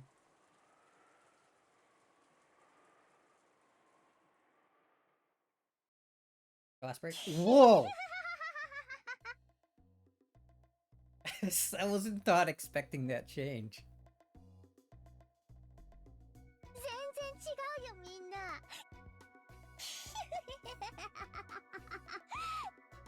こんなの見てわかんないかな。While everyone was busy being scared out of their wits, Maria kept on cackling happily to herself. After a while, that laugh was suddenly and abruptly cut off, but her expression still looked like it belonged to someone completely different from これは太陽の7の魔法陣だよ。書かれてる文字はヘブライ語。貸して。ああ。 Maria stole the writing materials from the stunned Hideyoshi's hand. She then started drawing another magic circle with a rustle right next to the one Hideyoshi had drawn. ね。 That is quite the face she's making. こんな図形だったんじゃないかな。そんな図形だった。マリア、すごいな。さすが詳しいぜ。Lecter tried to smooth things over by praising Maria. Maybe she wanted to confirm that this was still the Maria we all knew so well. But Maria didn't answer her in any way particular. Maria began swiftly writing unfamiliar characters in the corner of the shape. When Uncle Hideyoshi and Dr. Nanjo saw them, their eyes immediately began to open wide. 天地と左右に書かれているのは風化水道を司る天使たちの名。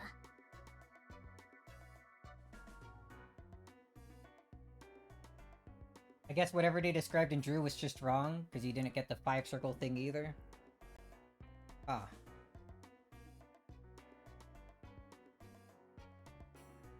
Written on the top and bottom, left and right, are the names of angels who preside over wind, fire, earth, and water. カサン、アレル、フォルラク、そしてタリアハド。そして斜め四方には4代の王たちの名。アリエル、セラフ、タルシス、ケルブ。合ってる？ Even if they hadn't been able to correctly write what they'd seen, they were all once again shown something identical.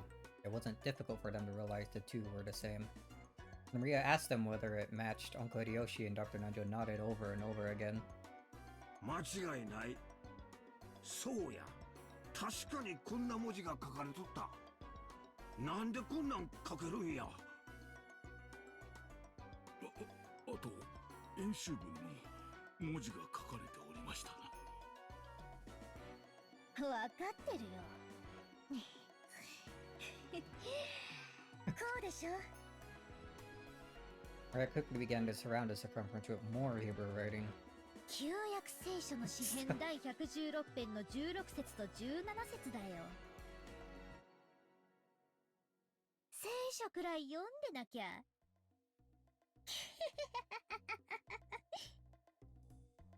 Oh, look. So incredibly smug, what the hell? Acting as though knowing this was only common sense, Maria laughed. For a while, everyone, including me, was at a loss for words. A little later, George Aniki returned to his senses and slowly managed to speak. すごいね。驚いたよ。それで、この魔法陣にはどんな意味があるんだい？太陽の力を借りる魔法陣だよ。黄金で描き、護符にして身につけたる者はいかなる牢獄であろうとも、束縛から逃れ、自由を得られる力を授けられる。Drawn in gold.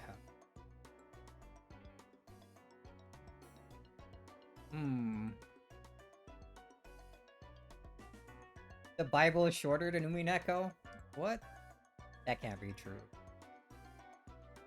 束縛から逃れ自由を得られる意味深だぜ。この束縛という意味は何も肉体的なものだけを指さないと解釈されている。だから縛られて牢屋にいる人ばかりに意味があるわけじゃないよ。しがらみや逃れぬ運命など精神的な束縛からの解放も意味してるんだよ。It is? It's not even that close either? Oh no. That can't be true. I don't believe it. しがらみや逃れ得ぬ運命、これまた意味深だな。しかしさっぱりわからん。それとあの6人の遺体とどんな関係があるっちゅうんや。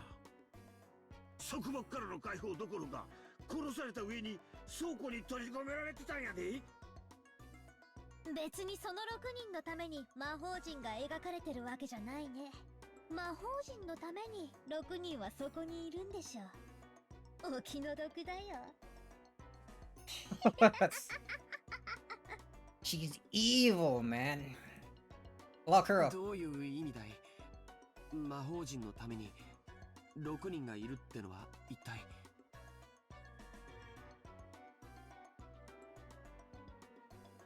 You're gonna say the epitaph, stupid.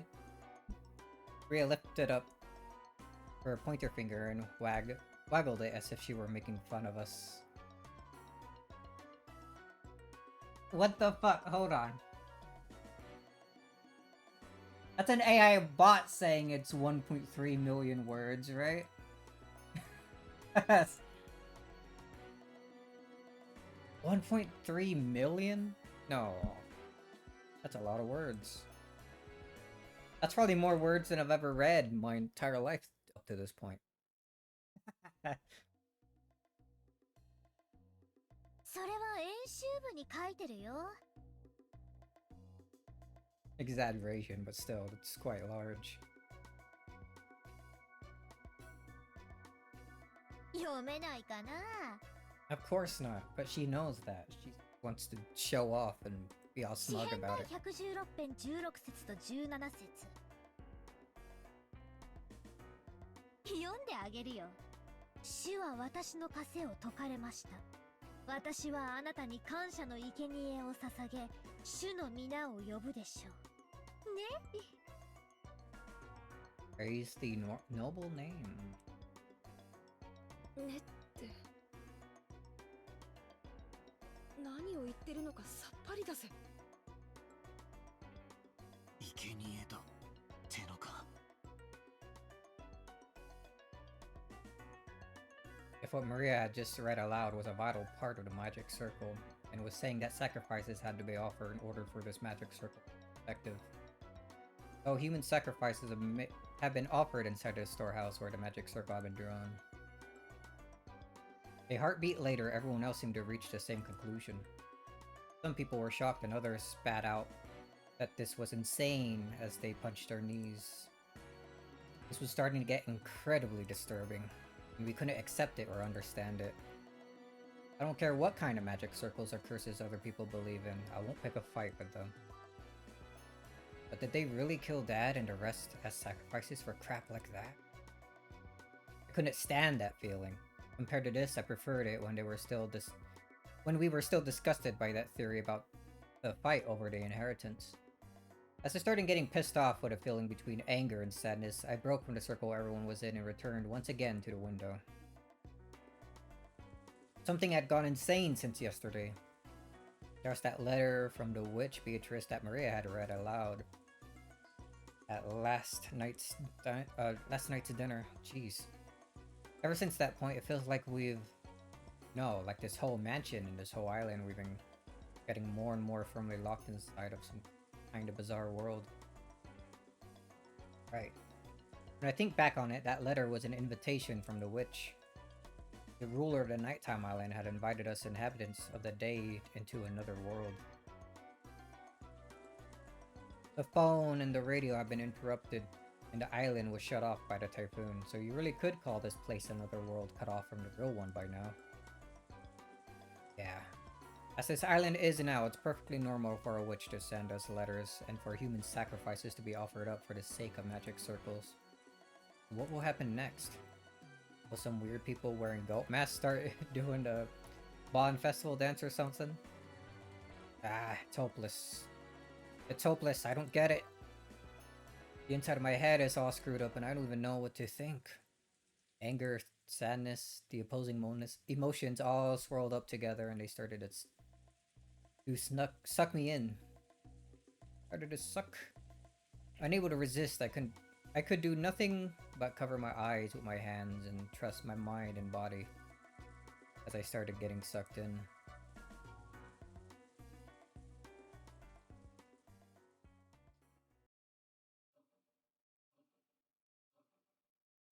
As I started losing heart, I began to recall a memory from when I was small. It was from when I was very young. I had unfortunately seen a scary movie on TV. And a scary occult movie on TV, and for a while I hadn't been able to go to the bathroom by myself.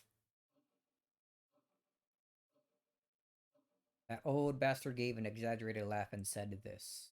なあバトラ、どうして悪魔だのオカルトだのってのをわざわざこうして映画にすると思う？ねえからだよ。ねえからわざわざ見たくて作るんだよ。だから俺はオカルト映画なんてちゃんちゃらおかしくて笑っちまうってんだ。That's why those occult movies just make me laugh. 俺に言わせりゃ、悪魔やら妖怪やらより、今年度の収支報告や機嫌を悪くした女房の方が1億倍も怖えってもんだぜ。さらに言うぜ、怖がるってのは、心と生活にゆとりのある連中の娯楽的感情なのさ。Getting scared is a recreational emotion, something for people who've got room to relax both in their hearts and their 暇で lifestyles. 暇でしょうがないから。連中は変わった感情で心を遊ばせたくて、悪魔だの、オカルトだのって文化を作り出したんだよ。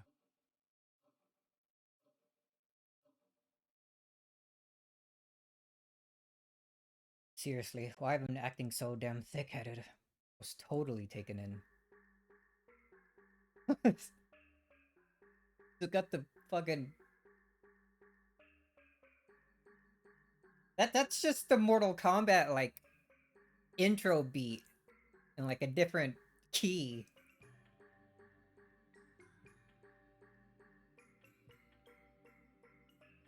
Okay, it's going in a different direction there, but come on.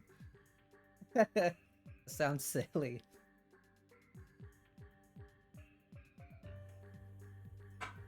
Oh.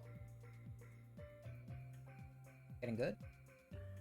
Don't try to mess with me. This is the human world. I don't give a damn about witches, demons, magic circles, and sacrifices. The human who killed my dad and everyone else is still on this island. That's all there is to it, right? The next person who started speaking to my heart was Kiryu-san. チェスや将棋ってね、終盤の終盤、詰めの最後の段階に入れば入るほど最善手は限られてくるのよ。だから自分が追い詰めている、あるいは追い詰められているというその時、両者の手は限りなく読みやすくなるのよ。つまり完全に追い詰められて打つ手なしって思ったその時こそ最も読みやすい瞬間なのよ。でも守勢に立った人間はどうしても考えが固くなって相手の手を読むことにまで考えが至らない。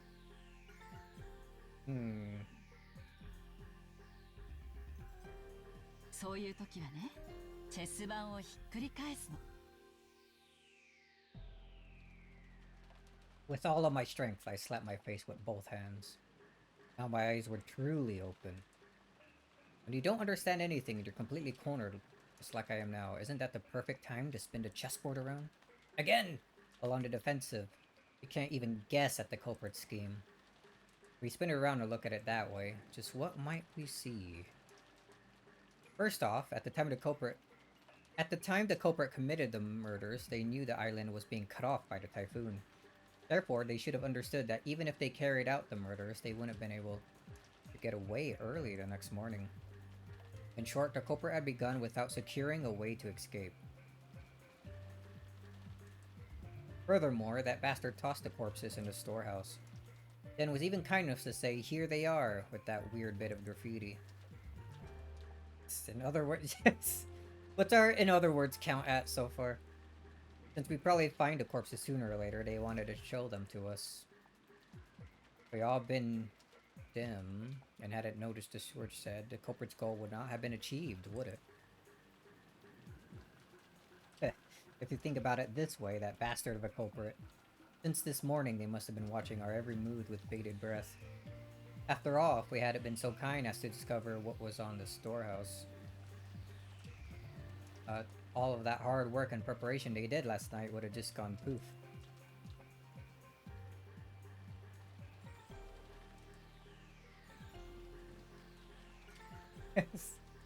We're to count 1,500,000 is in other words. What did the culprit want to make us feel by showing us the corpses in the storehouse? All 6 of the bodies had their faces noticeably destroyed. Was it a grudge? A warning? The defacement of the bodies had occurred after death, so it hadn't been the means by which the culprit had killed. It didn't mean anything to those who had been killed. It did have meaning to those who found the bodies. The culprit wanted to make it appear that they had been killed so brutally.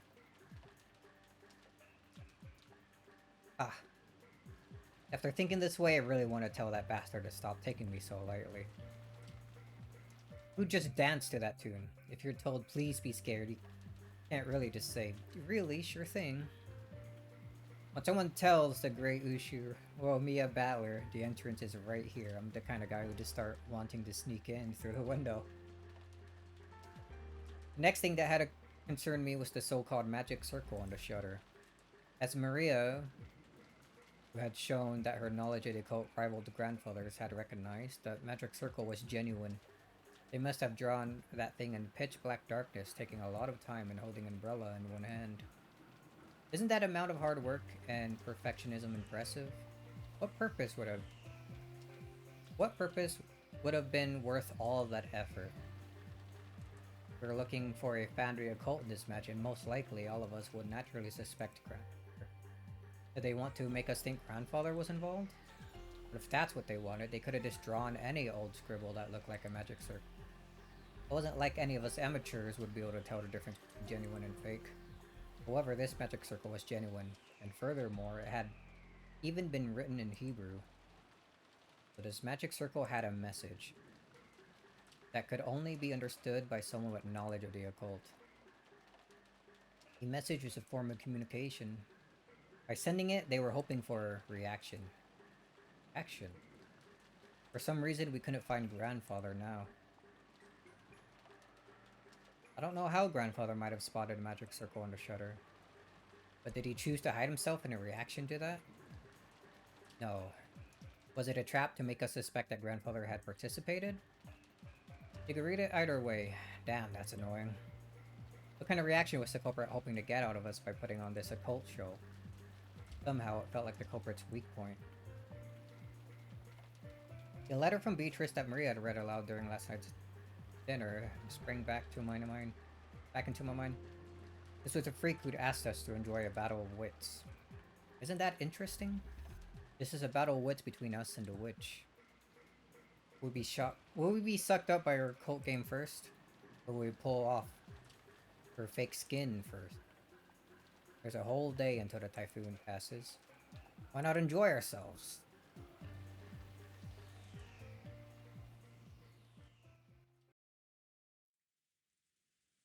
I finally noticed that the inside of the parlor had gone quiet again.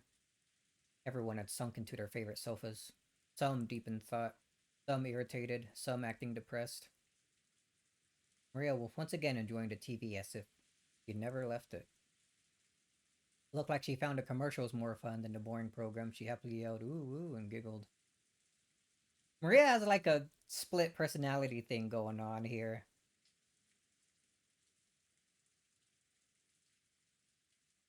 Wonder what that's all about.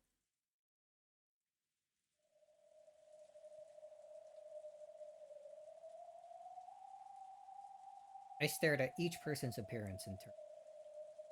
If there isn't a 19th person, the culprit must be in this room.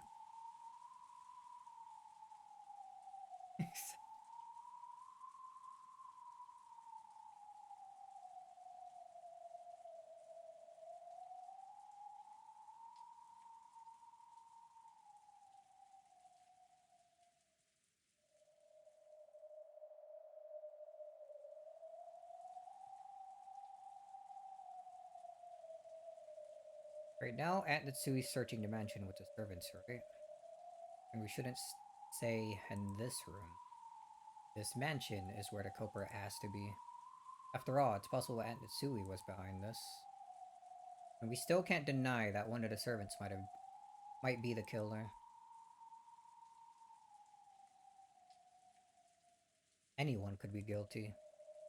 So Aunt Natsui and the rest sure are taking their time. Of course, it's not a small mansion, but isn't this taking a little too long just to walk around checking the windows and doors? Just as I was thinking this, and the two and the rest returned. Not one of them was missing, but our relief was short-lived. Everyone looked at Aunt Natsu in shock. The talk I just had with Aunt Eva started to creep back into my mind. The possibility that the culprits had enough in numbers or weapons to kill all all of those 6 at once. 驚かせてしまいましたね。 Holy shit, she's loaded! That a shotgun?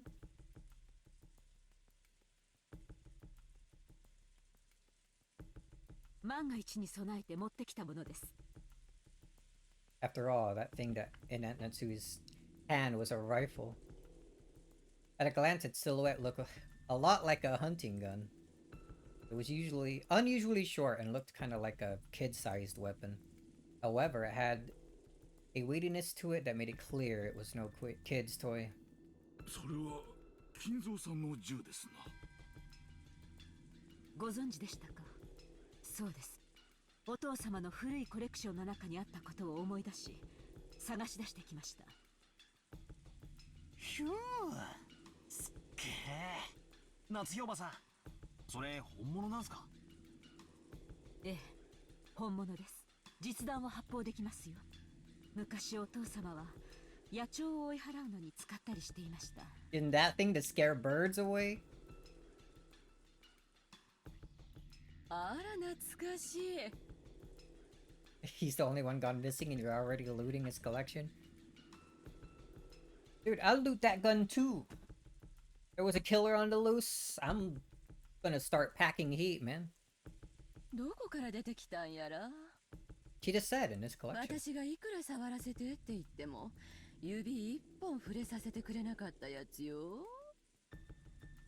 へえ、じいさまこんなの持ってたんですか。知らなかったですよ。お父様は昔西部劇にどっぷり使ってたことがあってね。That's pretty far from like a Western cowboy like weapon.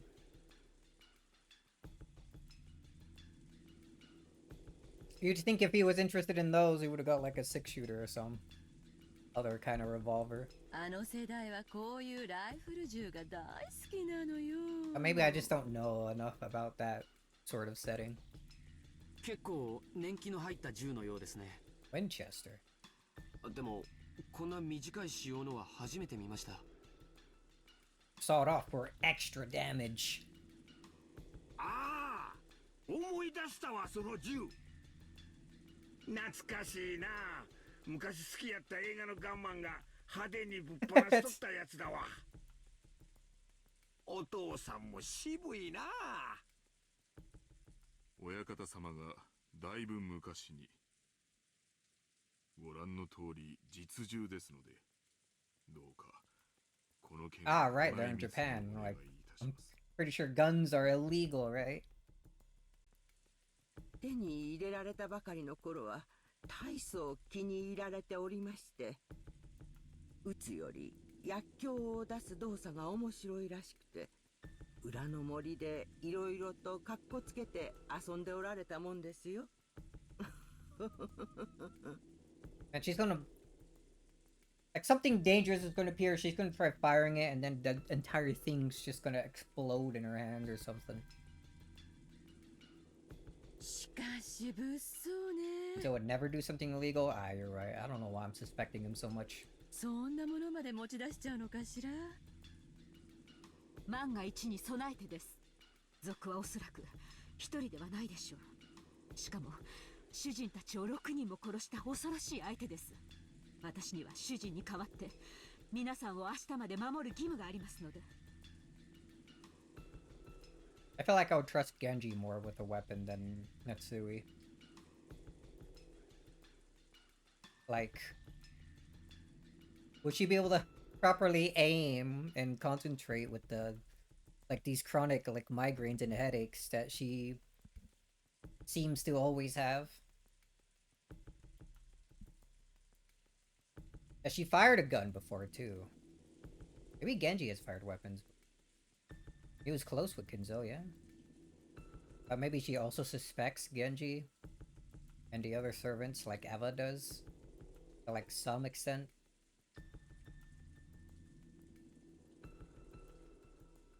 Already become- It has nothing to do with that.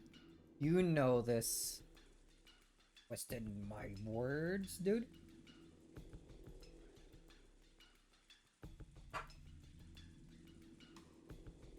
Alright.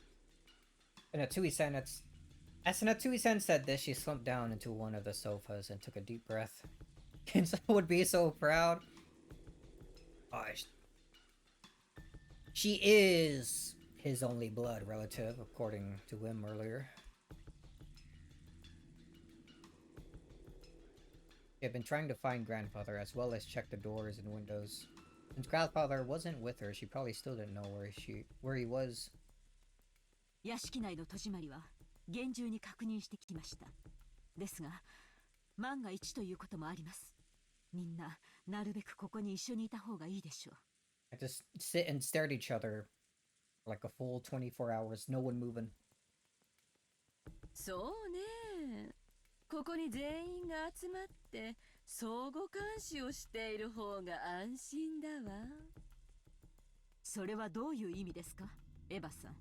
別に夏日姉さんの意見に賛成しただけよ。There's a stormy atmosphere between the two of them. They think about who was the most suspicious from the inheritance problem standpoint. Eva was the obvious answer.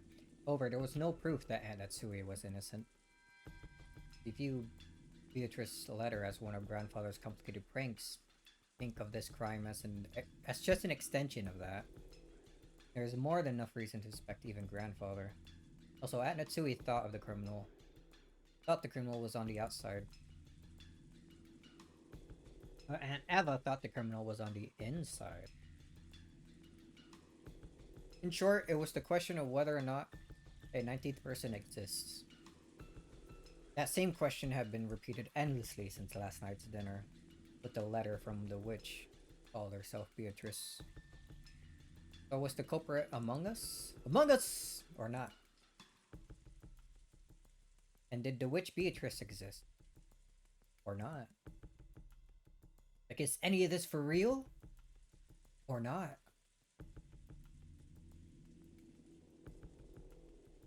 If you assume that's... like, I had to sneak a Kingdom Hearts reference in there. If you assume that something as stupid as the witch can't exist, you're basically saying that one of these relatives here, who share a common bloodline, is the culprit. If that was too unpleasant, it'd be much more comfortable to simply accept the fairy tale-like character of the witch. A witch? A witch drawing a bizarre magic circle and offering human sacrifices? If I could accept that rubbish, I'd be able to trust all the people in this room. However, damn common sense got in the way. They kept repeating that witches don't exist.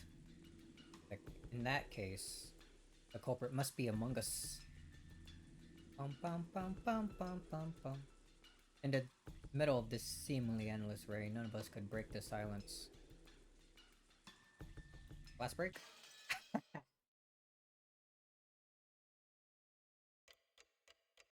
Holy. Like 5 hours had passed?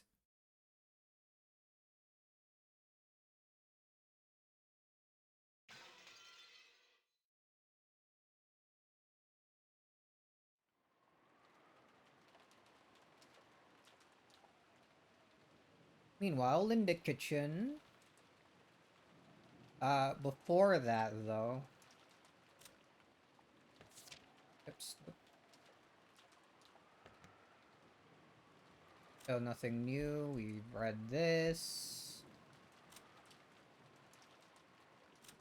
I didn't hear any, like, raindrops or anything. I don't think any of these updated. I'm gonna... take a quick break. Stretch my legs, get more coffee since I'm already out. Valor Squad merging meeting and vote to eject Eva.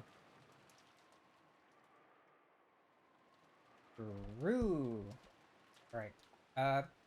Short break. I'm gonna... I guess I need to make more coffee first. Stretch my legs, whatnot. BRB. Like a minute or two.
Holy, that took way longer than I meant to.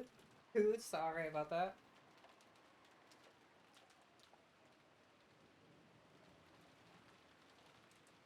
Big man, you were in here?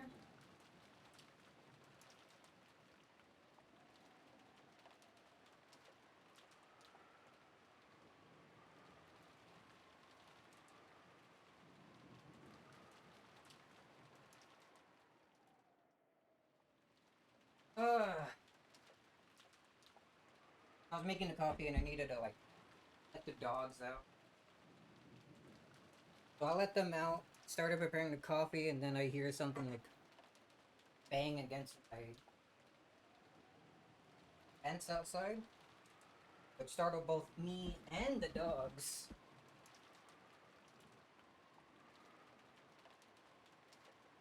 But when I went to go check it out, it was just like freaking squirrel or something. Some sort of small little animal.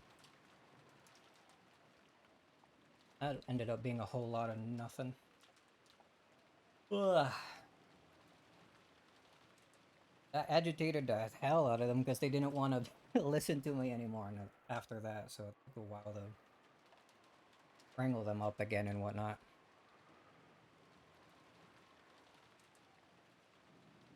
Holy. I don't know how long I accidentally went on break there for. It's, again, a lot longer than I was meaning for it to be. But we got my coffee all filled back up again. Got everything sorted. All good to go. Oh boy. Where were we? Right. Maria went all weird. Battler's thinking about who the culprit could be. Freaking Natsui came back in and came back in packing heat. It's a big ass gun.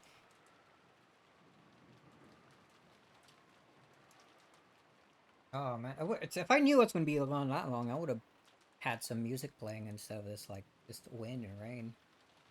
Speaking of rain, like, not after that whole deal, not like 2 or 3 minutes after letting the dogs out, it started like doing a small drizzle. So like, all right, had to gather them up and get them back inside.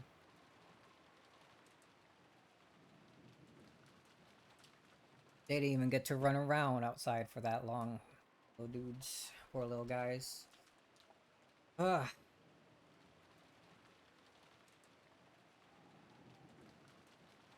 Going wrong.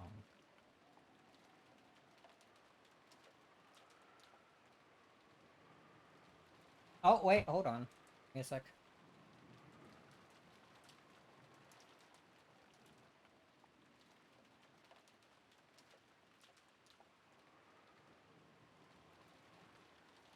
I might have a package that I need to make sure I'm there for. Hold on, let me... It's... I don't know, that would be today. Hold on, let me... Just in case, be right back. It won't be as long as last time, like the actual minute and a half or something. Give me a sec.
Alright, just needed to like double check for my sanity.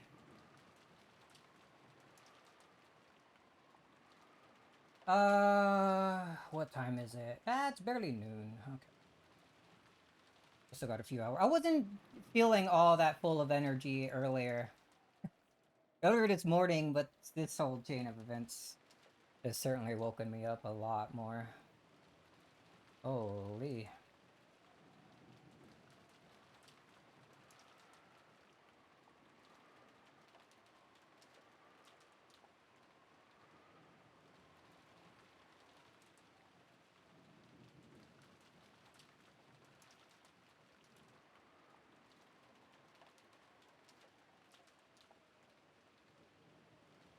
Oh, very atmospheric. Holy. I don't know how much more of this I can take. Alright, alright.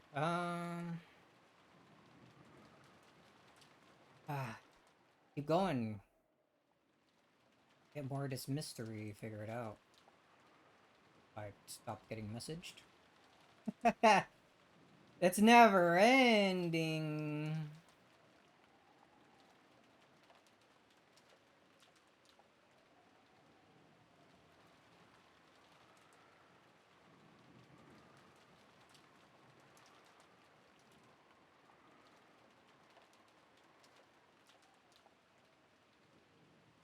No.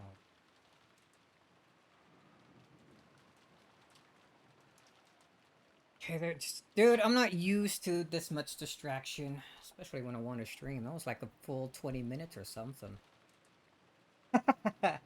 Alright, too long. We're due for a long session here.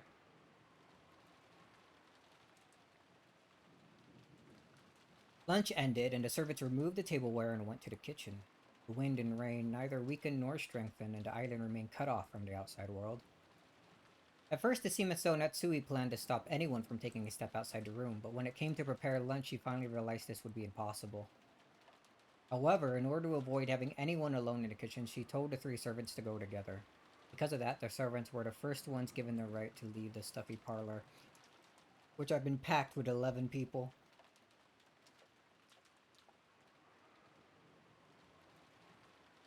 11?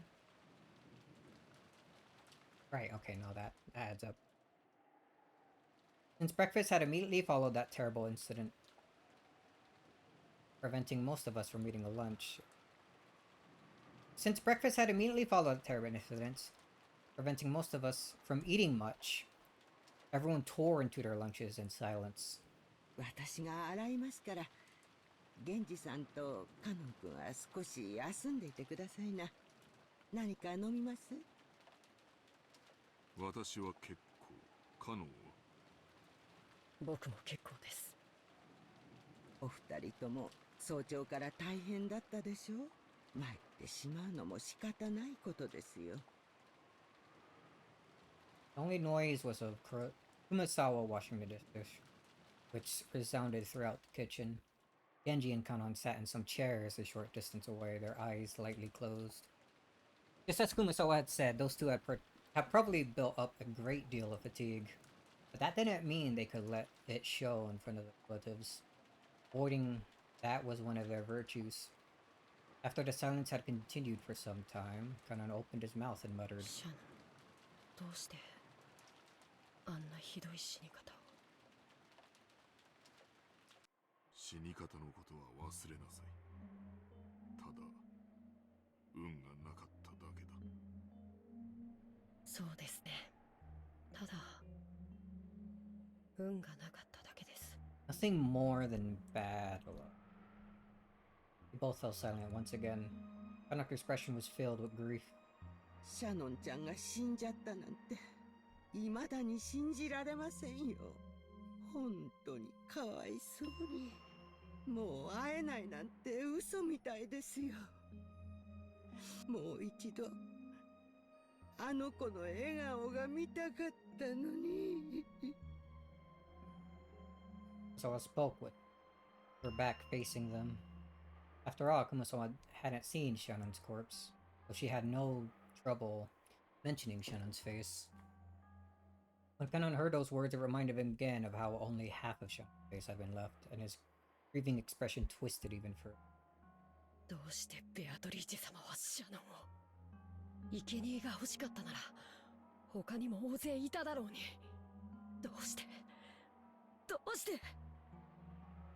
だ運が悪かっただけだ。 Nothing more than bad. 少しの運がたがえばシャノンの代わりにあそこに横たわっていたのは私だったのかもしれないし、お前だったのかもしれない。あるいは他の誰かだったのかもしれない。すべては運命だ。源氏様。Hold on.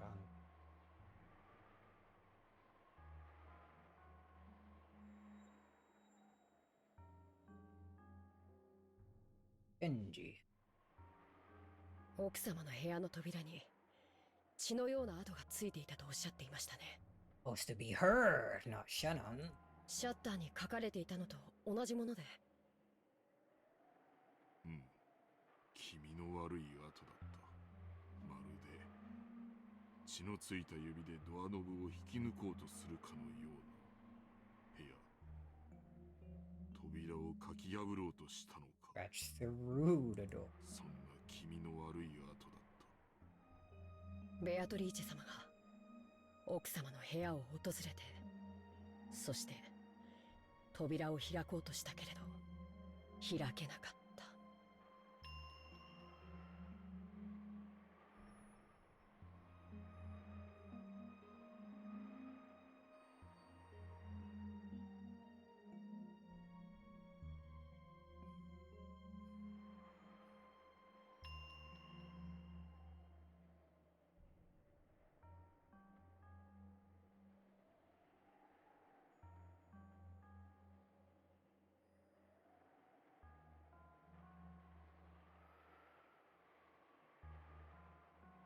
Okay, just check.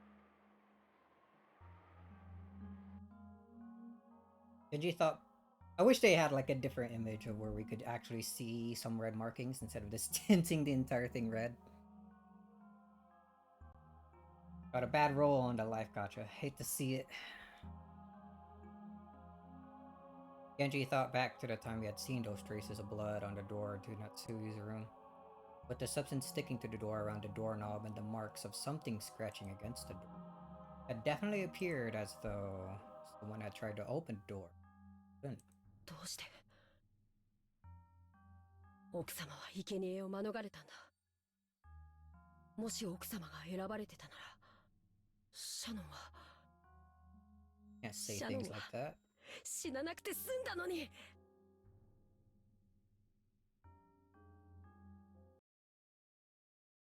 Just then, a loud, sharp noise came in from the hall. Both of them turned around, surprised. 面白そうな話じゃねえか。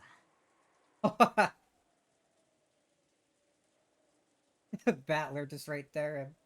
Probably heard everything.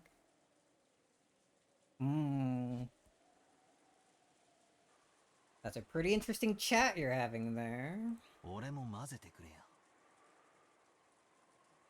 Before any of the servants realized it, Battler was standing in a doorway to the kitchen. バトラ様、これは失礼いたしました。Genji-san and Kananku stood up, surprised, and hastily bowed. But I didn't care about stuff like that. I was more concerned with continuing their discussion. 便所って言って抜けさせてもらったのさ。ずっとあの部屋に閉じ込められてると窒息しちまいそうだったからな。水でも飲ませてもらおうかと思ったら面白そうな話が聞こえてきたんでよ。頭なんか下げなくていいぜ。今の話の続きを聞かせてくれよ。今のは別に。You're bad at lying, Karon. ちょいと前から話は聞かせてもらってるんだ。今さら隠すなよ。だからベアトリーチェってのは何者だ。どうやらおとぎ話の魔女ってだけじゃなさそうだな。Karan-kun averted his gaze. It was obvious that he didn't want to talk about this, which only made me want to ask even more. While making an effort to smile, I grabbed the collar of his shirt. 昨べまでなら俺は無関係さ。だがな、今朝からは違う。親父たちを殺された時点で、俺は立派な関係者だ。俺にも、そのうさんくさそうな話を聞かせてもらう資格があるはずだぜ。I glared into Kanon's eyes as he continued to avert his gaze in apparent pain. And there was a big difference in our heights. Kanon had to stand on his toes, and it looked like it hurt a bit.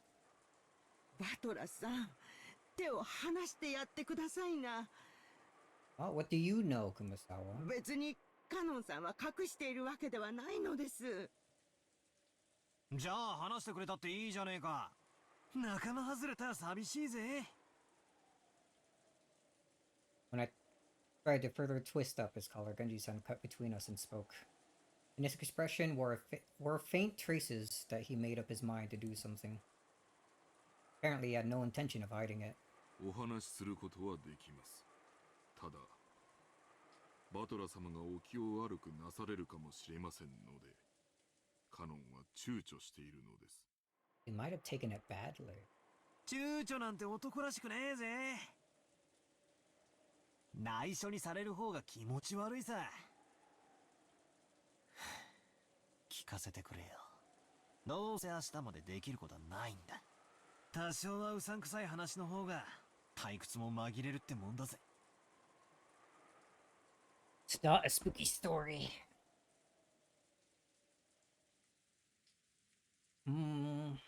It's the beginning. Can't be more unpleasant than his dead parents. Who knows? Genji-san and Kanon-kun looked at each other, nodded at us. Though they decided to talk. わかりました。何でもお聞きください。お話しします。ああ。Yeah, じ right, ゃあ you will. 聞くぜ。ベアトリーチェってのは一体何なんだ。俺が知ってる限りではロケン島の森に住まう魔女ってことになってる。森に入ると危ないからってんで。まあ違うのか。Oops.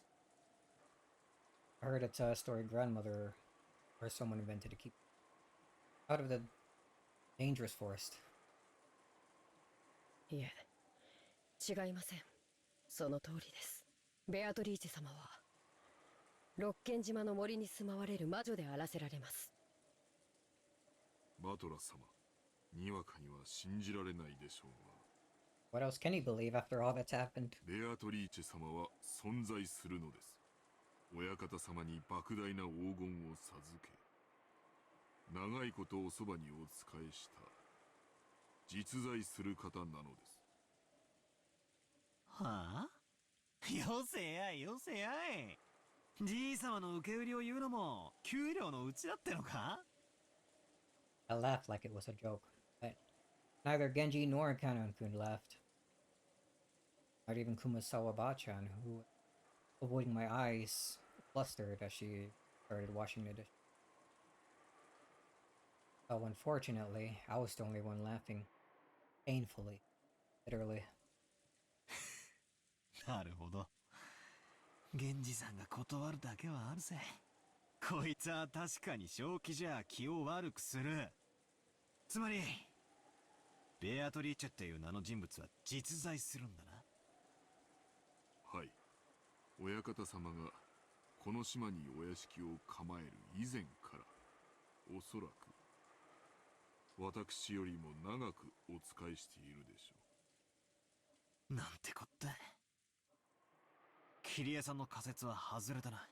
じい様にベアトリーチェという名の腹心は実在したってわけだ。そいつは今この島にいるんだな。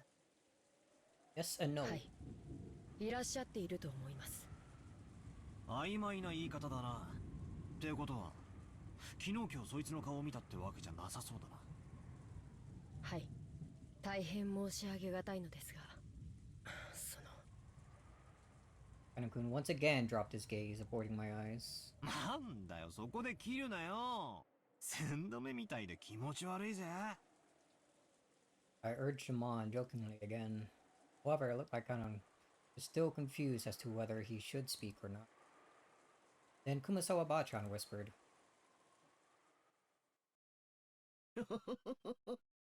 お顔を見ようにも、ベアトリーチェ様にはお姿がありませんから。お姿がなんだって？ベアトリーチェ様にはお体がありません。ですから、ベアトリーチェ様がお望みにならない限り、私ども凡庸ではお姿を見ることすら叶いません。Give me a sec. I think someone's knocking at the door.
Oh man, the freaking dog's barking at a freaking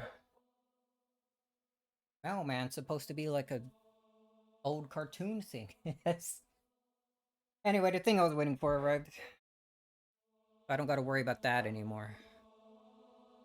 Ugh. Dog still haven't calmed down from the freaking. They'll calm down in a bit. Jeez. All right, now we're good to lock in. Hopefully, unless something else happens. Oh man. You know what? I said I was feeling full of energy again. Like earlier. I don't know about that anymore. I'm already starting to feel exhausted. Might actually end this a bit earlier than normal, but I mean it's a Thursday. We're supposed to be streaming this tomorrow anyway. I guess it wouldn't matter if today's that short. Let's try to get to another glass break at least. See how I feel then. No worry. Right, they're saying that she has no form, no body. Beatrice-sama has no body. Therefore, unless Beatrice-sama wishes it, common people like us are not able to see her form. ベアトリーチェ様が人の姿をされていた頃の絵が、あの肖像画のものなのだとか。When she had a human form. そのお姿を懐かしみ、よく肖像画の前に佇まれているそうな。ベアトリーチェ様は時折、輝く蝶の姿に身を変えられて現れることがあります。万一、お屋敷の中でお見かけした場合には、決してその後を追ってはならない決まりです。追えば不幸があると囁かれています。その禁を破り、大怪我をして辞めた使用人も実際にいます。Oh, that story again. おいおい、マジかよ。あんたら、本気でそんな話をしているのかよ。I don't think they'd have any reason to lie at this point. バトラ様、すでにベアトリーチェ様がお越しになっておられます。そのようなお言葉はよろしくないかと思われます。ベアトリーチェ様はご自身を冒涜される方を好みません。その存在を疑えば必ずや不幸が降りかかるでしょう。バトラさん、気持ちの悪いお話とお思いでしょ。ですがね、ベアトリーチェ様はいるんですよ。います。それを疑われることを。ベアトリーチェ様はことのほか。Just like Maria. Maria is Beatrice. We solved it. Actually.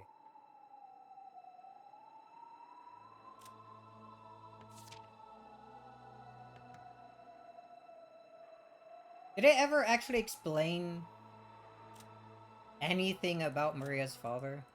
Rosa's husband? Father's identity is unknown. Unknown.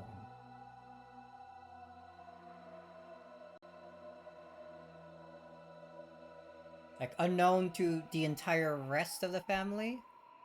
Unknown... Or, like, unknown even to Rosa.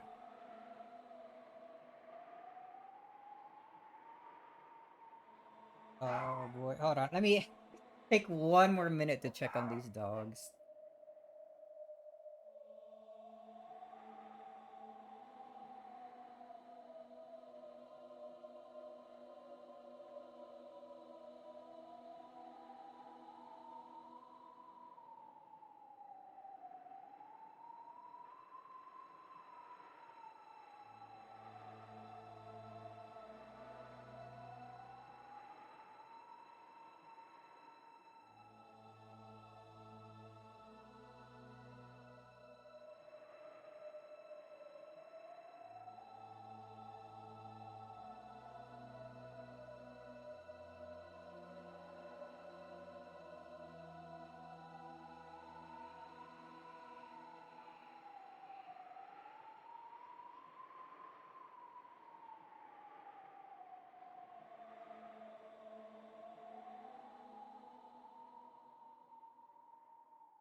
This is why I'm a cat person. I gave them both a treat and they seemed to calm down a bit. Whenever I got the package earlier, package I was waiting on earlier, there was another dog, a neighbor's dog I think, came around and I wanted to like play with them. And I think they were like upset about that.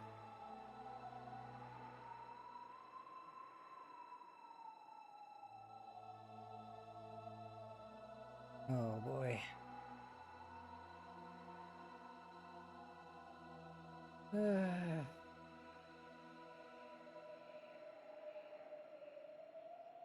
Nobody has talked about Maria's dad, so how unknown he is unknown. It's unknown how unknown he is. Also, why did that stop? Back? And the only one who would know about it, who would know about him is dead? True.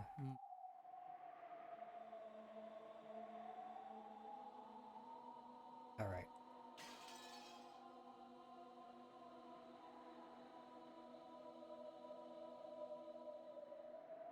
But you know what, Beatrice-sama does exist.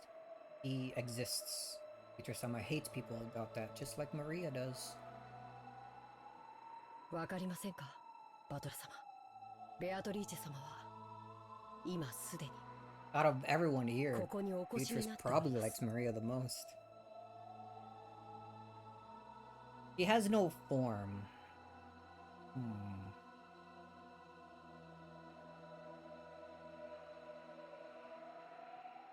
Can she actually just take over people?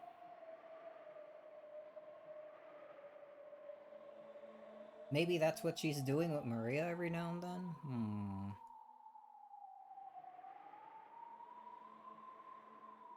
おいおいよせよ。俺そういうのは弱いんだぜ。脅しっこなしにしろい。Even though there was no trace of a joke in the eyes of the three servants.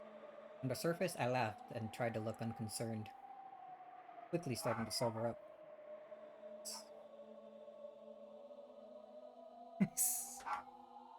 uh, one more time. They never let me get into the story, dude.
When doggos cry, they sure are crying. Oh, Lily. Dogs are too energetic for me. Cats are way more calm, in my experience. Oh, it's been like 20 minutes and I've read like 10 sentences total.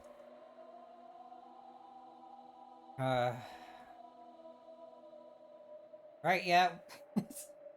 If more interruptions keep happening, we're gonna try to power through to the next like little glass break thing that happens and then maybe end it there until tomorrow. My faces. I can't help the interruptions, man.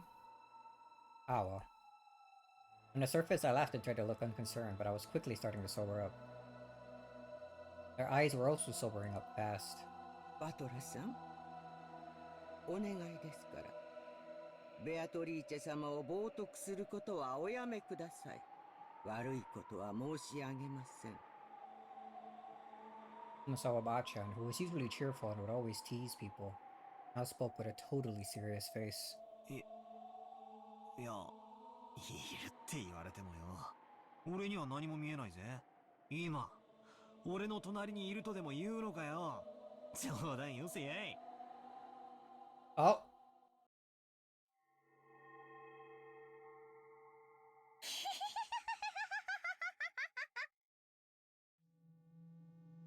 Just then, that unnerving laugh suddenly filled the kitchen. It's her!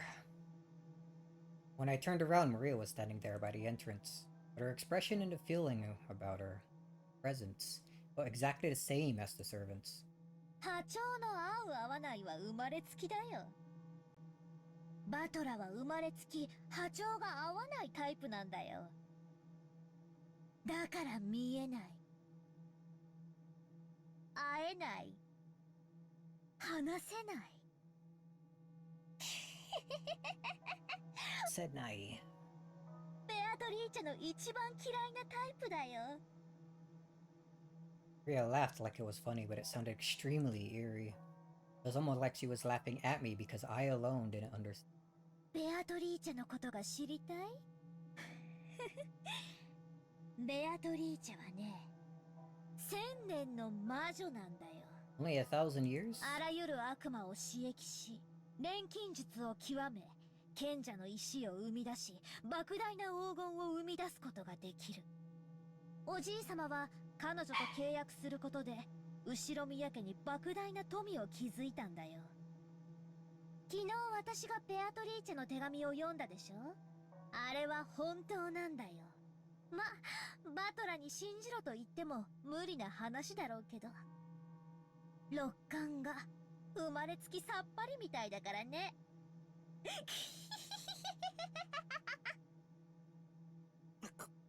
なんだよそれ。魔女？悪魔？そんなの誰に聞いたんだよ。Beatrice, duh. ベアトリーチェ本人に聞いたんだよ。Rhea kept doing that unpleasant laugh. However, the servants who watched over her didn't even blink. You heard it from that witch in the portrait adorning the entrance hall. Rhea kept on laughing in a weird voice as though it was nothing more or less than the truth. マリア、聞くだけ野暮だろうが、もう一回聞くぜ。昨日、マリアにあの手紙を渡したのは誰だ？ベアトリーチェにもらったって何度言えばわかるかな？わかんないよね。見えないんだもんね。信じられないもんね。Just then, Maria's laughter suddenly stopped. バトラ、まだわかんない？ベアトリーチェ様がいるのが。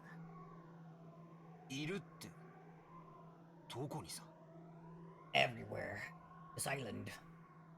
だからベアトリーチェ様がここにいるのが。That's right. Now that I think about it, I've been feeling for a while now that the servant's eyes hasn't been pointing in quite the right direction. I figured they were just staring absent-mindedly, but that wasn't the case.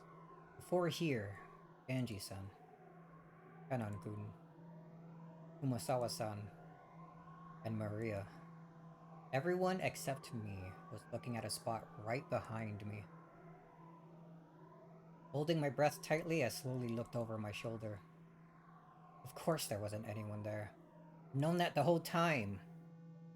However, everyone in the room, except me, was focusing on that point as if there was someone there. ベアトリーチェは1000年を生きた偉大な黄金の魔女。でも波長の合う人間にしか自分の姿を見せられないし、話しかけられない。だからね、それがとても悲しいんだよ。It's really sad. だからバトラみたいな生まれつき魔法のセンスもかけらのない人に存在を否定されるのがものすごく嫌いなんだよ。バトラは幸運だよ。昨日私にお守りをもらっていてよかったね。それを身につけていなかったら今頃ベアトリーチェのどんな呪いが身に及んでいたか分かったものじゃない。本当に幸運なんだよ、バト。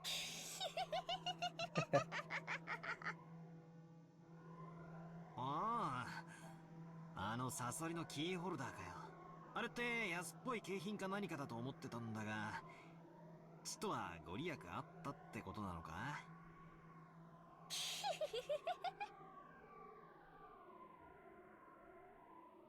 それがなかったら今頃バトラがあの倉庫の中で顔面を砕かれて生贄にされていたんだよ。幸運だったよ、バトラは。How'd she know the faces were crushed? Did someone actually tell her that? そうか。あれがなかったら、俺は今頃殺されてたってのか。なんでバトラはベアトリーチェを信じないの？いるのに。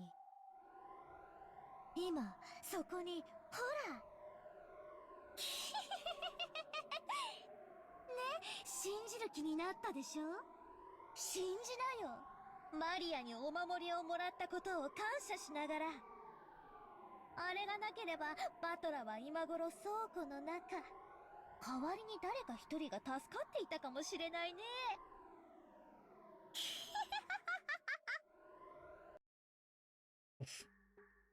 Right then, I burst into laughter. Playing witches have been pretty fun up until a second ago, but unfortunately, that last one seemed to be too much for me to gloss over.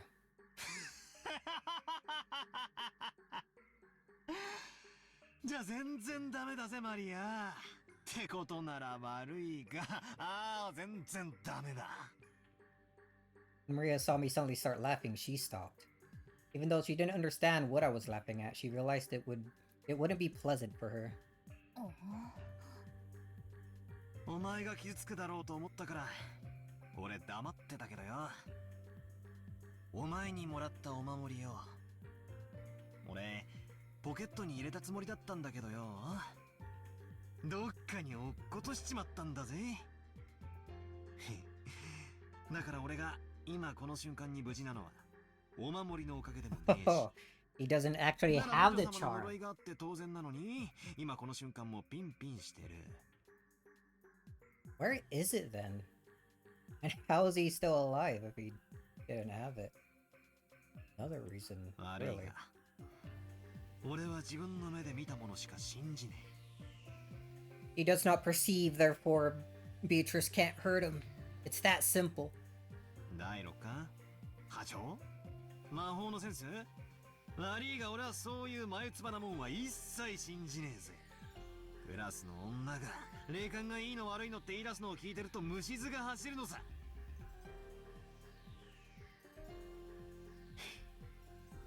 あんたらがいくらじい様に給料をもらってるか知らねえが、そう簡単にはいかねえってことをよく肝に銘じておきやがるってんだ。バトラ様。カノン君たちが信じるのは自由だぜ。だが俺が信じるかどうかは常に俺が自分で決める。悪いがこの目で見るまでベアトリーチェなんてうさんくさいものの存在を信じるわけにはいかないぜ。 Spoke forcefully and sharply, and Maria started cackling again. ならそれでいいんじゃない。いずれお前のような波長が全然合わない人の目にもベアトリーチェは見えるようになる。もうじき蘇るんだよ、ベアトリーチェはね。そうしたら一緒にいっぱいお話をしたり遊んだりしようって約束してるんだよ。疑う必要も無理に信じる必要も全くない。現れるんだよ、もうじきね。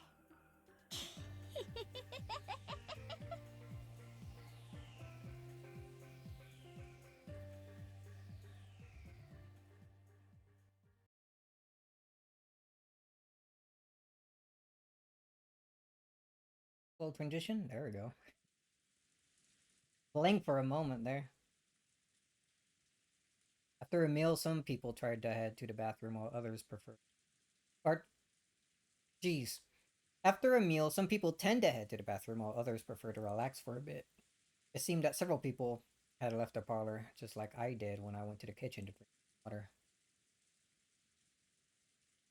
In the end, Aunt Tatsui reluctantly retracted her order that everyone remain packed into the parlor, on the condition that no one headed out on their own, or strayed too far. In any case, if 11 people are shut up in the same room starting early in the morning, the air will start to stagnate. Also, quite some time had passed, so everyone was starting to recover from the shock of that morning. Their sense of danger might have been weakening too. However, it was a certain fact that 6 people had been killed inside this mansion, but no one was completely negligent. So whenever they went out into the hallway for a breath of fresh air, trying to act tough, they would quickly get scared of standing there, isolated, and would eventually return to the parlor. I guess it's like the north wind and the sun. You force someone to stay shut in, they'll resist, but if you tell them to do whatever they want, they'll come back obediently. Some people, or people really do like not doing what they're told. When the servants finish cleaning up from the meal, they return obediently to the parlor just as Natsui had told them to, and sat on the sofa near the entrance, patiently awaiting orders. Maria, almost as though she suddenly finished playing witches, had returned to the pure mirror I knew well, saying, "Ooh, what in the world happened back there?" I hadn't felt even an atom of the presence of this person called Beatrice, who was supposedly standing right behind me, invisible. However, I felt like I glimpsed a little of that presence inside Maria. 確かにマリアちゃんは魔女とかの話になると人が変わるね。昨日海岸でバトラ君も見たでしょ。サソリのキーホルダーの時か。いや、あんな機嫌を損ねるみたいな感じじゃなくてよ。まるでその二重人格みたいな感じで。ああ、たまにそういうこともあるな。Oh, not the first time? さっきマリアが魔法陣の話を始めた時みたいなやつ、たまーにあるぜ。気持ち悪いけどな。Apparently just got spotted that Maria a few times. I just happened to catch it at a bad moment and was pretty freaked out seeing it for the first time. あれってのは何なんだ？マリアは二重人格か何かなのか？それとも本当に霊感が強かったりとかして、そういうのに憑依されたりとかしちまうのかよ。そういうのじゃないと思うよ。バトラ君にも経験ない？小さい頃自分以外の誰かになりたかったなんてこと。When humans are born, no one has any individuality. However, when they reach their growth period, their sense of self starts to be born. They want to be different than other people. But since everyone else in their class is learning the same things at this rate and being forced into the same lifestyle, of course they aren't going to find anything that makes them different from around them. Once they realize that, the first thing they do is start breaking the rules in what's called the rebellious stage. Since everyone else follows the rules, they want to show off their individuality by breaking them. Even those who try to act tough, mocking everyone around them and calling them childish, actually be viewed as cute kids searching for themselves if you look at it this way. Well, I'm lecturing about all this like I'm so smart, but I actually got it secondhand from George Aniki. I myself was one of the embarrassing guys who thought it was cool to act like a little bastard. Well, that was when I was of the age where you try to show off for the opposite sex. 成長期の根底には子供から脱却したいというひよこが殻を破るのに似た衝動がある。子供と大人の違いは何かわかるかい？年齢？それとも体格？違うよ。経験だよ。大人が子供を見下すのは人生経験が少ないからだよ。子供が何を言っても鼻で笑ってしまうのは世間知らずのくせにと見下しているからだよ。ああ、そういうのわかるぜ。子供の頃って妙に人生ってもう悟りきったようなことを口にして年長者ぶりたくなるよな。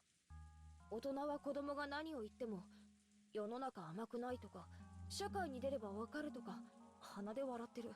But has anyone ever really figured things out? 実際そうなんだけど、子供的にはそういうのって見下されてるみたいでムカつくんだよな。なるほどな。The heck was that? 知識や経験の有無か。確かに年齢だけ無駄に食ってても尊敬はされねえよな。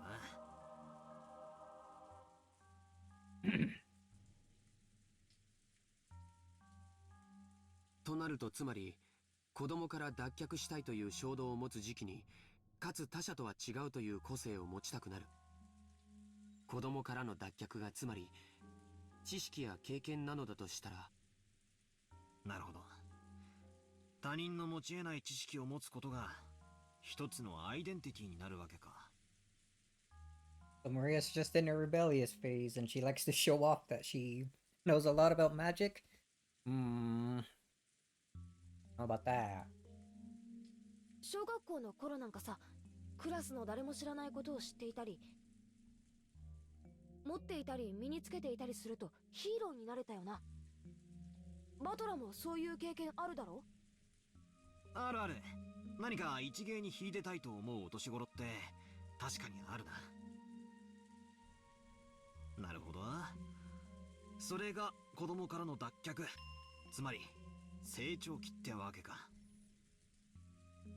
健全な意味での成長期は、そうして没個性を脱却するために人が持たない知識やスキルを身につけることを促す。これは社会学的にも面白いことだよ。人が没個性を嫌うために人と違う技術を身につけようとする。これにより社会は幅広い技術を獲得して立脚する。神々の高度なプログラミングに驚かされるね。Quality of God's programming. まあ個性がネガティブに働くこともあるぜ。クラスみんなが真剣に勉強してるから俺だけはサボって目立とうとかよ。Hey, that last bit really was true about me. It's only recently that I've been able to thank the middle school teacher who slapped me after school. でもまあ誰も飛べない飛び箱を飛んでやりたいとか成績のいい連中を周回遅れにさせてやるぜってマラソンで全力疾走とか、そういう気持ちはあったな。勉強はダメだったから少なくとも運動では見返してやるぜって根性はあった。なるほど。ちゃんと成長期してるな俺。男子ってやっぱり肉体的な方面に関心が向くよな。でもよ、同じ時期に女子は精神的な面に向きやすいんだよ。バトラのクラスの女子にも占いとか霊感とかそんなこと言ってる女子連中のグループがあったりしただろ？ It's really that common of a thing. あったあった。人の星座とか血液型とか聞いてきて、やっぱりクスクスとか笑われると大いにムカついたもんだぜ。どこのクラスに行っても女子は占いが好きだし、決まって霊感に強いだの弱いだの、感受性がどうこう見えないものが見えちまうだの、そういう手合いが必ずいたもんだぜ。占いも霊感も学校では教えないものだからね。男の子と違い内向的な世界に関心を持ちやすい女の子にとって、それはアイデンティティを確立しやすくて、かつ興味深いジャンルなんだよ。Actually a thing? 男子が成長期に入ると急に悪ぶったりして大人に反抗を始めるのと全く同じに、女子も成長期に入るとそういうのに興味が出るようになるんだよ。私はそうでもなかったけどさ。An outlier, unique. つまりマリアがオカルトに関心を持つのは年頃の女の子としてはそう珍しくもないってことか。That rare for girls are I don't know. It's specifically like black magic stuff that she's interested in it though, isn't it? Even if we accept that, I wonder if it explains that creepy dual personality thing. Actually, I think I could probably reread that. Actually, I think I probably could accept that explanation more or less. さっきも言った通り、大人になるというのは知識や経験を持つことを言う。だからそれを得るために子供たちはいろいろなことを学んで子供を脱却しなければならないんだけど、子供の世界に今も昔もはびこっているある便利な妄想があるんだよ。わかるかい？ Convenient delusions, huh? 漫画やアニメに多いだろ。ほらあれだよ、前世の記憶が蘇ってとか、偉大なるなんとかの魂が乗り移ってとか。他にも遺伝子が覚醒したりとか、封印されていた能力やら記憶やらが戻ったりとか、いろいろあるな。どういうわけかあの時期はそういうのがやたらと流行るもんさ。どうしてだ？今挙げたキーワードは全て子供の自分に知識や経験を直ちに付加できる幻想だからだよ。9歳の女の子も1000年を生きた魔女が私に憑依していると言い出せば、1009歳のアイデンティティが得られるわけだからね。まあつまり勉強するのは面倒くさい、でも人とは違うスキルを持って周りに威張りたい、ちやほやされたいっていう連中にとっては便利な妄想なんだよな。You could brag about something without having to work hard or study. I see. Isn't that a kid's greatest dream? あとは子供からの脱却願望には必ず自分の理想像の自己投影が行われ、その願望の姿が別人格として形成されることが少なくない。バトラ君だって家と学校では多少キャラクターが違うということがあるんじゃないかな。多分家での自分の姿をクラスの友人たちに見せるのは恥ずかしいはずだよ。学校の自分は自分のなりたい姿の投影で、家の自分は本来の姿だから。つまりキャラクターの使い分けというか、人格の多重化はごくごく当たり前だと言いたいわけか。Maybe not full on like personality changes, but you do act differently in situations, yeah? オカルトが好きな女子はそれを憑依と言ったり覚醒と言ったりするぜ。正直ドン引きするくらいにキャラを変える子もいるよ。男子にもいるだろ、キレたとか言ってやたらめったら粗暴キャラに変身するやつが。あれ本人はかっこいいと思ってるんだろうけど、見てて痛い。つまりおさらいするとだ、マリアくらいの年頃の女の子がさっきみたいな不気味な二重人格みたいなのを見せてもそれほど珍しいものじゃないと言いたいのか。簡単にまとめるとそういうことだね。I still don't know how much I buy that. アイデンティティは自己を形成するための大切なもの。それをバカにしたりすると、かえってその殻に閉じこもってしまうこともある。だからほどほどに付き合ってあげるのが大切なんだよ。それを丸ごと受け入れてあげるのが親の包容力というものなんだけどね。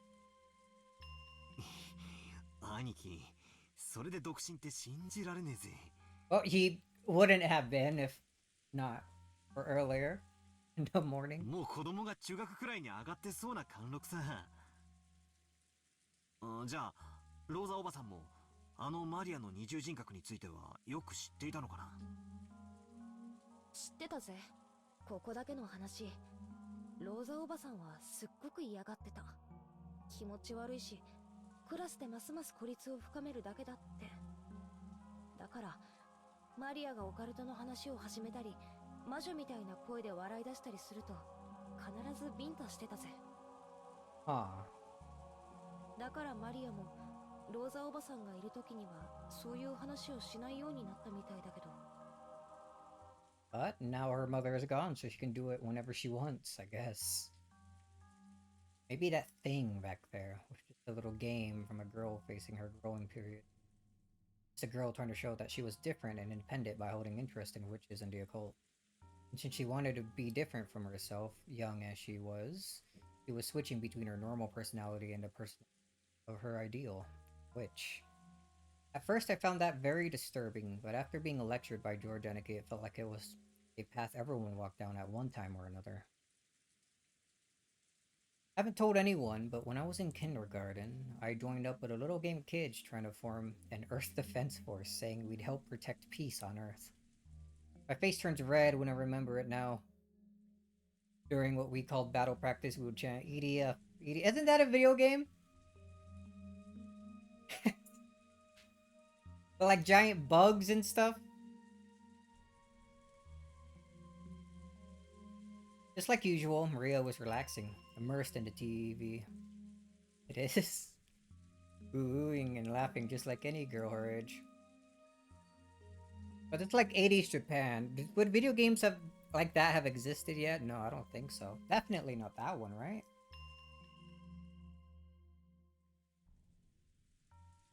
I don't know anything about that series. But on the inside, another personality, that of the ideal witch she respected and blindly accepted, was sleeping. But that wasn't anything extraordinary. It was perfectly natural for a girl her age.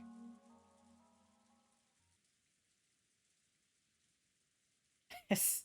I still don't know if I accept that entire explanation there. Valor was just ahead of his time. He and his friends. I've calmed down a little. The shock from my bizarre experience in the kitchen just now is fading away. If I hadn't talked to Anarchy and Jessica, I might still be frightened by the idea that invisible witch was standing right behind me. However, can I really accept that as an explanation for what happened there? If it had just been Maria, I could have explained it as fickle delusions of a growing girl. But Genji-san, Kanon-kun, and Kumasawa-bachan had also been there. None of them had denied what Maria said. They silently accepted that Beatrice exists. Starting to feel a little uneasy. Aunt Eva's position was that no 19th person existed. That the crime was an inside job tied to the family quarrels. On the other hand, Aunt Natsui's position was that the culprit was hiding somewhere outside the mansion. So she rejected the possibility of an inside job and supported the idea of a 19th person existed. And in the kitchen, Maria and the servants had also supported the idea of a 19th. According to them, this 19th person isn't human. They said it was an invisible witch carrying out some mysterious plan. Is there a 19th person? Not. And is the culprit human or a witch? For some reason, I couldn't just laugh off any of these possibilities. Those possibilities. Not even the most ridiculous story about the witch. Last break? Yeah. ジェシカ、 Oh. Spooky music again. ベアトリーチェの話ってのは、俺の認識では森に子供たちが迷い込まないようにってんで作った大人の脅し話だってことになってんだが、この屋敷じゃ違うのか？私もバトラと同じ意見だぜ。こんなのは子供に言うことを聞かせるために親が作った間抜けな怪談だと思ってる。でもそうだと口にはできない空気が屋敷内にあることは否めないな。おじい様がベアトリーチェは存在すると公言されているからね。使用人たちは立場上それを疑えないし、クラウスおじさんたちもおじい様と喧嘩がしたいわけもないから、表向きは口を揃えてる。Oh, but Kroll, and I guess now Natsu... Well... They at least believe in the gold. I guess that doesn't mean they completely believe that Beatrice herself exists. だから多分このお屋敷ではベアトリーチェの存在を疑うことはある種のタブーだと思うんだよ。年に一度しか来ない僕たちと違ってね。そうでしょ。Jessica took a deep breath in admiration. Looked like Anarchy, I guessed right. ジョージ兄さんの言う通りだぜ。みんな腹の中じゃ信じてるわけじゃない。でも表向きはその存在を認めてる。ほら、神様の存在を認めるような、実際にはいないことを知ってても、それを口に出して否定したら野暮みたいな空気だな。使用人たちの間ではやっぱり雇い主のじい様がいるって言ってんだから、それに口調はさあ、Skipping through these a little bit too fast. 詳しくはわからないけど、使用人たちの間ではベアトリーチェの Getting 話 a は little bit too ある種の impatient. 怪談扱いになってるよ。ほら、昨日海岸でシャノンが話してくれたろ。夜見回りをしているとき、不気味な何かを見かけたとか、そういう話。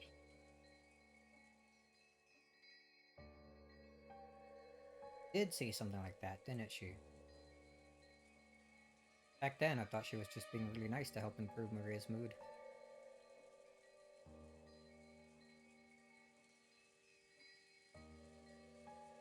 Hold on, I keep bringing that epitaph back to my mind.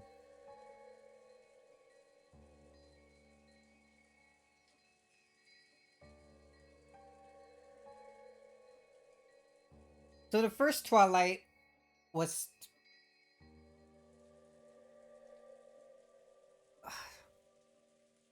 Was it actually like sundown at the night before? Or was it the morning of the day right now?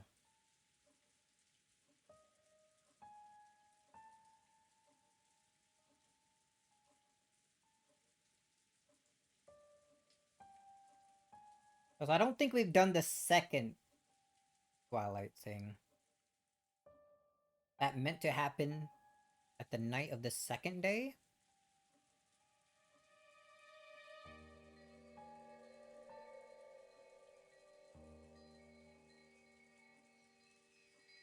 Because it happened past... They were all sacrificed past midnight. By then, it would have already have been way past sundown. Past twilight, right?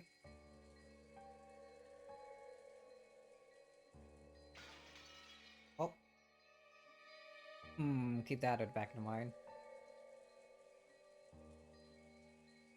But it felt like she was serious when she said it. Right, she definitely said it. He definitely said the same kind of thing that Genji and the rest all unanimously declared back in the kitchen. 他にも鬼火や輝く蝶々が舞っているのを見たという使用人も。カノン君もそれらしいものを以前夜の見回りの時に見たことがあると言ってました。あと最近ではお屋敷の中で深夜に不思議な足音をよく聞くと使用人の間で話題です。私たちは肖像画の中のベアトリーチェ様が姿を消してお屋敷の中を散歩しているんだろうとささやき。ずいぶん前ですが私もそうかもしれない足音を夜の見回りの時に聞いたことがあります。Right, definitely said exactly the same thing that I've been told just now. でも怯えることはないんですよ。ベアトリーチェ様は親方様とは異なるもう一人のお屋敷の主です。だから変に怯えたりしないで敬意を持っていれば決して悪いことはしないのだそうです。ただし敬意を持たないと恐ろしいんだったね。はい、私が務めを始める直前にベアトリーチェ様のことを悪く言っていたそうです。だから使用人たちはベアトリーチェ様のお怒りに触れたのだろうと噂し合ったそうです。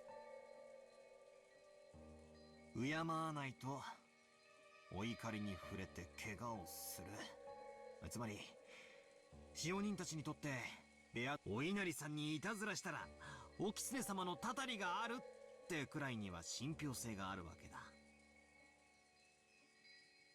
Of course, even though everyone accepts that curses and the like don't exist in the modern era, people are still afraid and still have a little respect for them. You often see it when, in a residential area, someone is building a house and they call a Shinto priest for a ceremony to honor the god that plot of land. You might think it was just a big waste of time and money, but it's said that if the workers don't do that, a big accident will occur, so they never neglect to do it. You also hear about how, if a Nari shrine is carelessly removed during a town replanning, it'd be a curse by the Kitsune-sama. I think I might have read somewhere that when the occupying forces were trying to expand an airport, they tried to remove an Inari-san that was in the way. And the workers kept getting struck down by mysterious fevers. Even in modern cities like Tokyo, it wasn't rare to see modern buildings packed all around an old Inari shrine, leaving the shrine itself untouched. And this wasn't limited to Japan. It's probably similar to how foreigners baptize babies.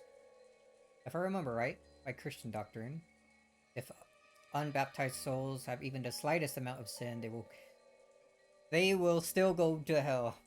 Wow. Putting water on a child's forehead doesn't do anything but make them cry. But if by doing just that, parents can prevent their children from going to hell, they will happily go through with that ceremony. I don't remember if I was baptized or not. I feel like I probably was.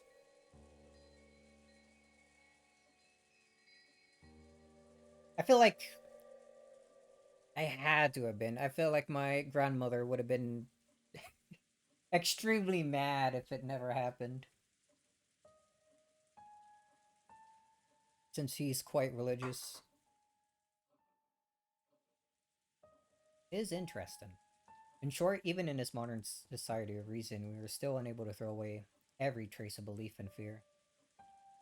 You could even say that we accept certain sorts of supernatural things, though in a passive way. Maybe the only difference on this island is that Beatrice is the object of that worship. じゃあつまりこの島で So, in other とても words, 人間技とは思えない何かが起こればそれはベアトリーチェの仕業だとなるわけか、うん、シャノンちゃんも言ってた気がするな。ちゃんと閉めたはずの窓や扉や鍵がもう一度見回りに来たら開いていたとか、消したはずの明かりがついていたりつけたはずの明かりが消えていたりとかんで、確かジェシカは朝出かけようとしたらカバンが見つからないのもベアトリーチェの仕業だってふざけてたんだよな。 yeah, did that actually happen? よく覚えてるな。普通なら妖精さんが隠したとでも言うところが、この島ではベアトリーチェが担うってだけの話だぜ。 Goblin taking my homework. ま、そんなくだらない話さ。このお屋敷も築30年くらいになるそうだからね。それだけになれば多少の怪談やオカルトは生まれてくるものだよ。学校の七不思議なんかのようにね。そこで That's where I'll... チェス盤をひっくり返すぜ。 Oh? Spinning the board? つまりこの島では人間にはできないことはベアトリーチェの仕業と置き換えることができるルールがあるってわけだ。人間にはできないこと。人間は何人だ ?18 人だ。 We're 18. つまり犯人はこの島のルールにのっとってこの事件は魔女の仕業だとアピールしてることになる。つまりそれは19人目の仕業ですよと訴えたくて仕方がないわけだ。気に入らねえぜ。 Don't like it. 全然気に入らねえ。気に入らないって何がだよ。仮に不可視の19人目が存在してそいつが自分の存在をアピールしたいなら俺ならもっと完璧なタイミングでやるぜ。完璧なタイミングでってのはどういう意味だい？ Yeah, where are you getting at, man? ああ、だって事件は深夜から未明にかけて起こったのは Yeah, that would... I guess that would be the first twilight was this day right here, the second day start. 深夜まで話し合いをしてたり夜勤をしてたりあるいは部屋に帰って寝ていたり、どいつもこいつもアリバイがあやふやで十分内部犯行が疑える段階だ。ジョージの兄貴もエヴァおばさんに聞かされてるんだろ。内部犯行の可能性が高いって話。まあね。Talk to Somebody. George about it. 不可視の19人目が実在したなら最初の事件は自分のアピールに失敗してるんだ。いや、そもそも時間帯がミステイクだ。不可視の19人目をアピールするためには死んだ6人以外の12人が全員白であることが確定している状況下で行われなければならない。疑わしい人間がゼロにならなきゃ自分の存在をアピールできないんだよ。 That's not their goal, is it? Oh, what is he gonna remember the epitaph? The riddle.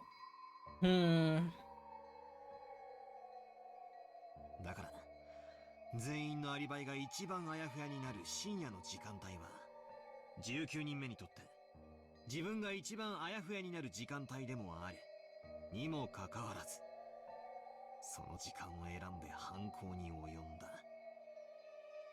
そんな時間に犯行を起こせば18人の誰かが疑われるのは明白にもかかわらずマリアに手紙を渡して魔女を名乗り誰もが自分でないと否定している。つまりベアトリーチェという19人目がいるように見せかけたい人間が18人の中にいると、こう言いたいのかよ。なんだかぶっ飛んだ発想だな。まだお袋の屋敷の外に不審者が潜んでいるって話の方が信憑性があるってもんだぜ。まさかバトラはこの客間の中に犯人がいると疑っているのかよ。ああ、何者かが俺たちにベアトリーチェが存在すると。そうさ、昨べのあの手紙からもう事件は始まっていたんだ。証拠も根拠も何もねえけどな。チェス盤を逆さにした限りじゃ、俺の見立てはこんなところだ。飛びまくってるにも程があるぜ。妙な推理小説の読みすぎじゃねえのかよ。でも無視できない着眼点もあるね。19人目がいるかいないかは別にしても、その犯人は確実にこの島のルールにのっとって何かを仕掛けてきている。僕はね、今バトラ君の話を聞いていて少しだけ気持ち悪いことを思い出してたんだよ。 This is the epitaph? 気持ち悪いことって？覚えてるかい？ベアトリーチェの手紙。ベアトリーチェは利子の回収を行うと言っていたね。そして利子とは後ろ宮家の全てだと言った。 Jessica and I got back on what Maria had read aloud in the 言って previous たぜ。 night. 確かに言ってた。そして利子の回収をこれから行うが、黄金の謎を解いたらその権利を失うとも言ってたよな。おじい様は黄金を授かり後ろ宮家を再興した。つまり黄金を資本に生み出したもの全てが利子だってベアトリーチェは言っている。つまり冗談きついぜ兄貴。まさか後ろ宮家の全て、つまりじい様が生み出したもの全てってことは、じい様から血を分けた一族のことを指すってのかよ。That's like all serious here, but but come on, dude. Which means, in other words again. It's 3 times, my man. あの手紙をそう読み解いたなら、この殺人はベアトリーチェが行った正当な利子の回収ということになる。となればこの事件はまだ続くよ。利子の回収はまだ途中なんだからね。George turned around, looking over the parlor. There were still many people who held the name Ushiromiya, and because Gora-san and Shannon-chan had been killed, he knew that not even the servants were safe, despite lacking the Ushiromiya name. 私たち全員を殺すつもりかよ。でもおかしいよジョージ兄さん。ならどうして6人だけ？他に大勢殺せたはず。下手をすれば寝込みを襲って全員を一晩で殺すことも可能だったはず。どうしてそれをしなかったの？特別条項だよ。黄金の謎を暴く者が現れたら利子の権利は失われる。そして手紙の最後にはこう結ばれていたはずだよ。おじい様の黄金の謎をみんなで解いてみろとね。ジーザス。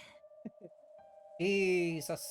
ようやく犯人のメッセージが分かってきたじゃねえか。つまり犯人は俺たちにじい様のあの碑文の謎を解いてみやがると言ってるわけだ。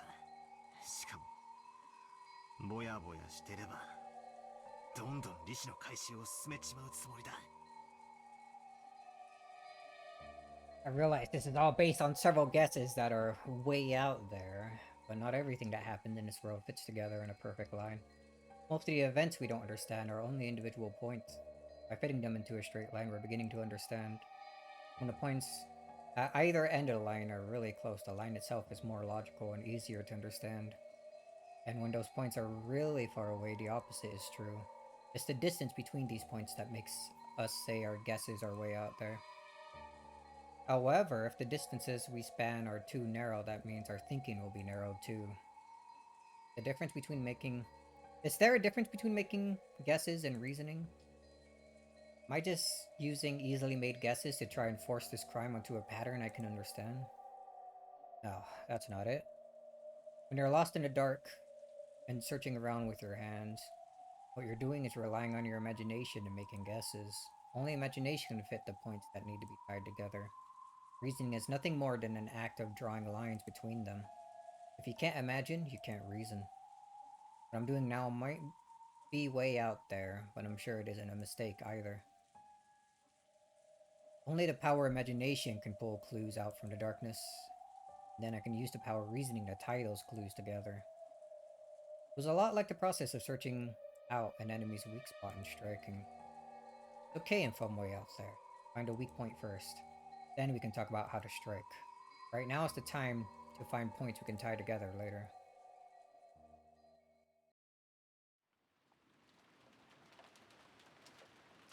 Oh man.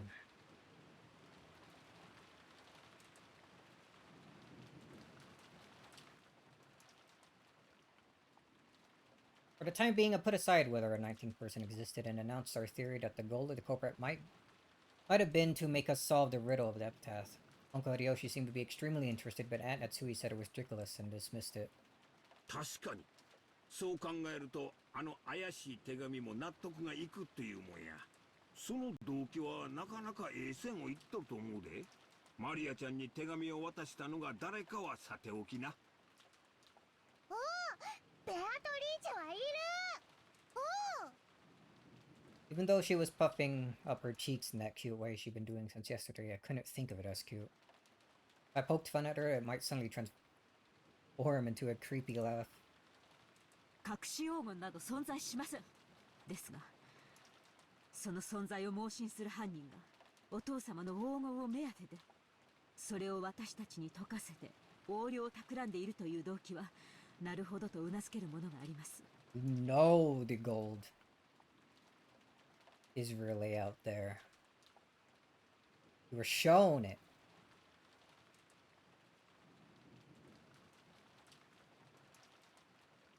しかし、ならばなぜ後宮家の主要な人物ばかりを最初に殺したのです？ Make it harder?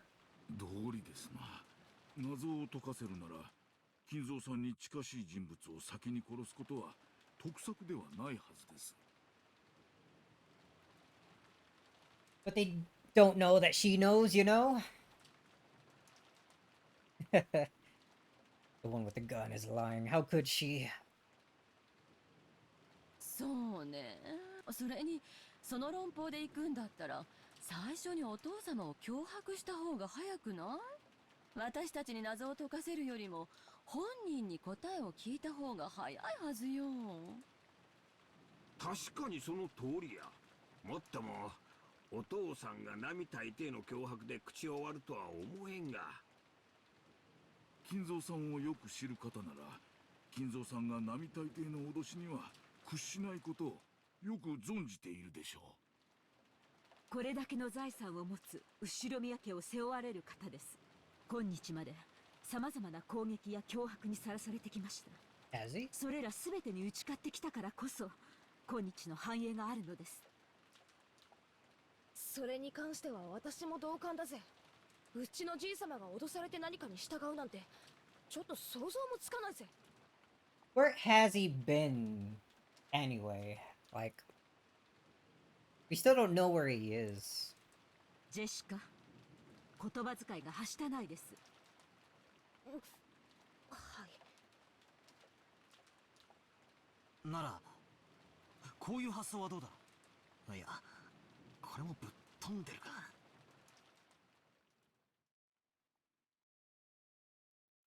I couldn't hesitate. Out there ideas are like bows and arrows. Might be hard to hit with, but it's a great weapon because you can hit enemies far away. They say most people who've died in battles were killed by arrow wounds. In a battle, you can't just shoot off one arrow. Shoot a whole bunch of arrows at once, pushing forwards towards the enemy troops with a wall of them. So keep shooting, over and over. Create a wall as you push forwards towards the truth.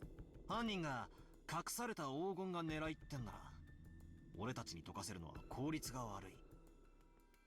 謎を作った本人に答えを聞く方が手っ取り早いさ。じゃあさ、これはつまり Yeah, where are you going? すべてじい様に当てたメッセージってことじゃないのか。 In other words, these murders were a threat made against grandfather. If he didn't tell the culprit where the gold was, his family members would be killed off one by one. But he's shown that he doesn't care about his family, like, pretty extensively. What if we weren't the only ones being forced to solve this riddle? What if grandfather was too? If you think about it that way, it explains grandfather's mysterious disappearance. If the culprit has already attacked grandfather, then judging by the state the state the 6 corpses were left in, he should have been left on display somewhere with that horrible makeup added. But despite that, we still haven't found. Does that mean grandfather has been kidnapped and is being held somewhere? そんな、まさか、そんな。面白い話じゃない？つまり、お父様はどこかに監禁されていて、黄金のありかを話さないと、次々に殺人を繰り返すぞと脅されているわ。その話のどこが面白いのか、理解に苦しみます。And Natsui glared at her, but Eva just smiled calmly. この時間になっても姿を現さない以上、おじい様が事件に巻き込まれているのはほぼ間違いないと思います。それを思えばバトラ君の仮説も無視することはできないんじゃないですか。ジョージは黙ってなさい。そもそもお父様っていついなくなったのかしら。最後にお父さんの姿を見たのは誰や？多分私でしょう。今朝主人たちの姿が見えないと騒ぎになった時、お父様の書斎にいるかもしれないという話になり、私がお部屋にお伺いしてそこでご挨拶をしました。 Quite a while ago. そういえば書斎の鍵をずっと借りっぱなしですね。源氏、これは返しておきます。 And Natsui pulled out the gold key and handed it to Genji. Looking at the key, Aunt Eva giggled. ねえ源氏さん、どうせ警察はお父様の部屋も徹底的に捜査すると思うわ。何を隠していてもどうせ暴かれちゃう。だったらちょっと早く今この場で話してくれてもいいんじゃないかしら。何のお話でしょうか？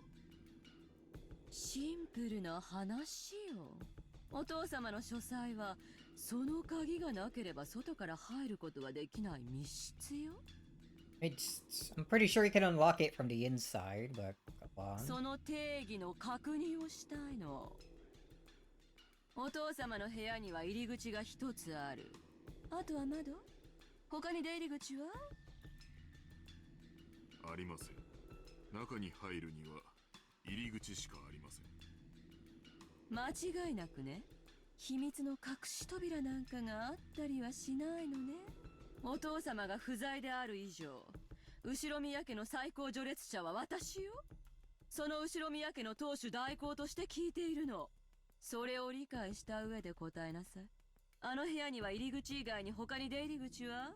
お父様の最高の側近だったあなたは知っているはずよ。What about the bathroom? True! He could have flushed himself down the toilet.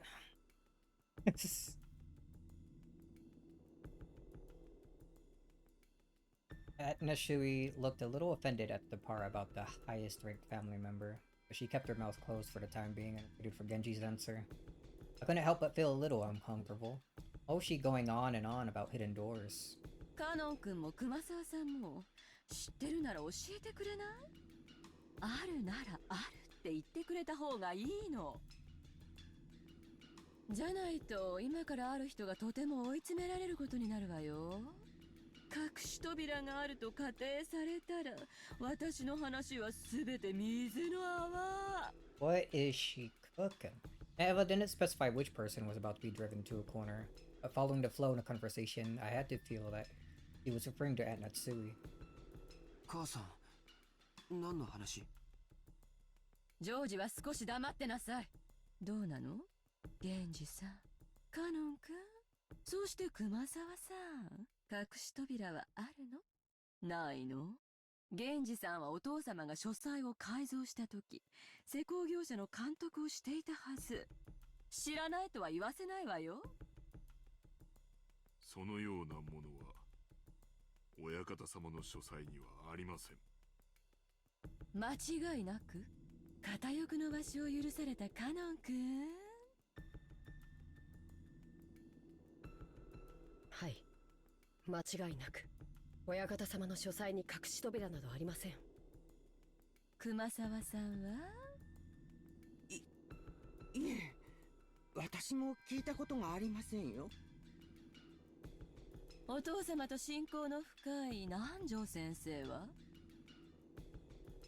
Everyone's saying no. 私もそんなものは聞いたことがありませんな。結構。じゃあいい？話を始めるわよ。Oh no. とってもシンプルな話なの。Everyone tilted their head doubtfully, wondering what Aunt Eva was starting to talk about so proudly. Eva laughed triumphantly as though she were about to reveal a secret only she knew. お父様を最後に目撃したのは夏日姉さんよね。Gonna start blaming her? 詳しい時間は忘れちゃったけど、今朝の9時前くらいのことだと思ったわ。姉さん、覚えてる？私、あなたがお父様の書斎からちょうど出てくるところに出くわしたわよね。ええ、覚えています。それが何だというのですか？そして次に姉さんがお父様の書斎を訪れたのは兄さんたちの遺体が見つかってからよね。それを報告しに書斎に上がり、そこで私と一緒に不在を確認したわ。ところで姉さん、その時お父様の書斎に入ろうとして気づいたことはなかったかしら？気づいたこと？何のことですか？ほら、ゴミを拾ったでしょ。畳んだレシートを。確かにそんなゴミを拾った気がします。それが何か？そのレシートは私が飛行場に着く前に寄った売店で飴玉を買った時にもらったものよ。 Aunt Eva pulled a small bag of candy out of her handbag. ああ、あの時に買った飴のレシート。でも母さん、そのレシートの話が何と関係あるの？ Pick that up in Kinzo's room? That what she's getting at? How did it get there if so? ジョージ、もうちょい黙って聞いとってや。Okay, Yoshi's expression was a little strict. Apparently understood what Aunt Eva was getting at. 本当にこれは気まぐれよ。何かを予見してたとか、ましてや夏日姉さんを罠にかけようとか、そんなのじゃ実はね、そのレシート、姉さんがお父様と最後に会って出てきて、そこで私と会ったでしょ。その時、書斎の扉に私が挟み込んだものなのよ。Eva's husband again? What, Hideyoshi?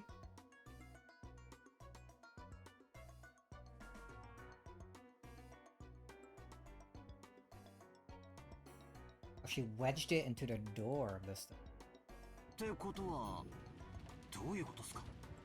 つまり夏日おばさんがそのレシートを拾うまで誰もドアを開けていない。ちょっと待ってよ、エヴァおばさん。レシート挟むなんてバレバレだって。じい様が外出した時に気づいて面白がってもう一回挟み直した可能性も。Jessica hurriedly argued back. She still didn't really know what all this meant, but she realized that whatever it was, it would raise suspicions about her own mother. もちろんバレないようにレシートは小さく折りたたんだわ。でもね、レシートが落ちるところを仮に見たとしても、扉のどこの高さの部分に挟み込んであったかは正確にはわかんないんじゃない？私は夏日姉さんが鍵を取り出している間に確認したわ。レシートが挟み込まれた位置は寸分の1ミリの違いもなく私が挟んだ場所だった。なぜそんな子供じみたいたずらをされるのか。大方、私の部屋の扉にいたずらをしたのもあなたでしょう。夏日さんの部屋の扉？不愉快な話だったので話しませんでしたが、今朝目が覚めたら扉の外側にあのシャッターの落書きと同じと思われる赤い塗料でいたずらがされていたのです。かきむしったような気持ちの悪い跡で。なんやその話。なんで今まで黙っとったんや。申し訳ありません。あの後立て続けにいろいろと恐ろしいことが起こったため、今の今まで失明していました。知らないわよ、そんなの。私がしてるのは姉さんの部屋じゃなくて、お父様の部屋の扉の話よ。姉さんがお父様がいるのを確認してから、私と一緒に不在を確認するまでの間、あの扉を使わず、どうやってお父様は外に出たのかしら。 He just jumped out the window. The same window he threw his ring out earlier. そんなことは知りません。私が知りたいくらいです。夏日姉さんの他にお父さんの在室を確認したのは誰や。昨べ金蔵さんとチェスをしたのがあった最後ですが、夕食の直前までご一緒だったはずです。それより後の時間は誰かおらんのか。私です。昨夜の晩餐のお世話をしております。はい、僕とシャノンも一緒でした。ここまでは間違いなくお父さんも部屋にいたやろな。だがな、夏日姉さん、不在だった書斎は窓も扉も全て閉め切られた状態だったそうやないか。なのに夏日さんは今朝お父さんに会って話をした言うと。私には皆さんが何を険悪になっているのか分かりません。どなたか説明してくださいますかな。Yeah. Explain. 父さんと母さんは夏日おばさんが今朝おじい様に会ったというのは嘘だと言っているのかい。嘘なんかつくもんかよ。母さんは潔白だぜ。なんで嘘なんかつくんだよ。ジェシカ、言葉遣いを直しなさいといつも言っています。All at once, the whole room was in an uproar. Eva and Natsui confronted each other across the parlor table, with George confronting Jessica. The heck's going on? 複数の人間の目撃があるのはでも今朝以降、お父様の姿を見たと称するのは夏日姉さんただ一人。そして私の挟んだレシートが物語る Need some rope to climb down. True. 事実。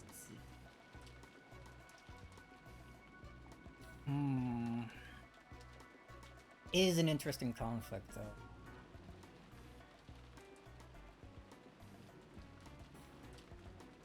さあ、この点と点はどうやれば結べるのかしら。I ever urge everyone to imagine it.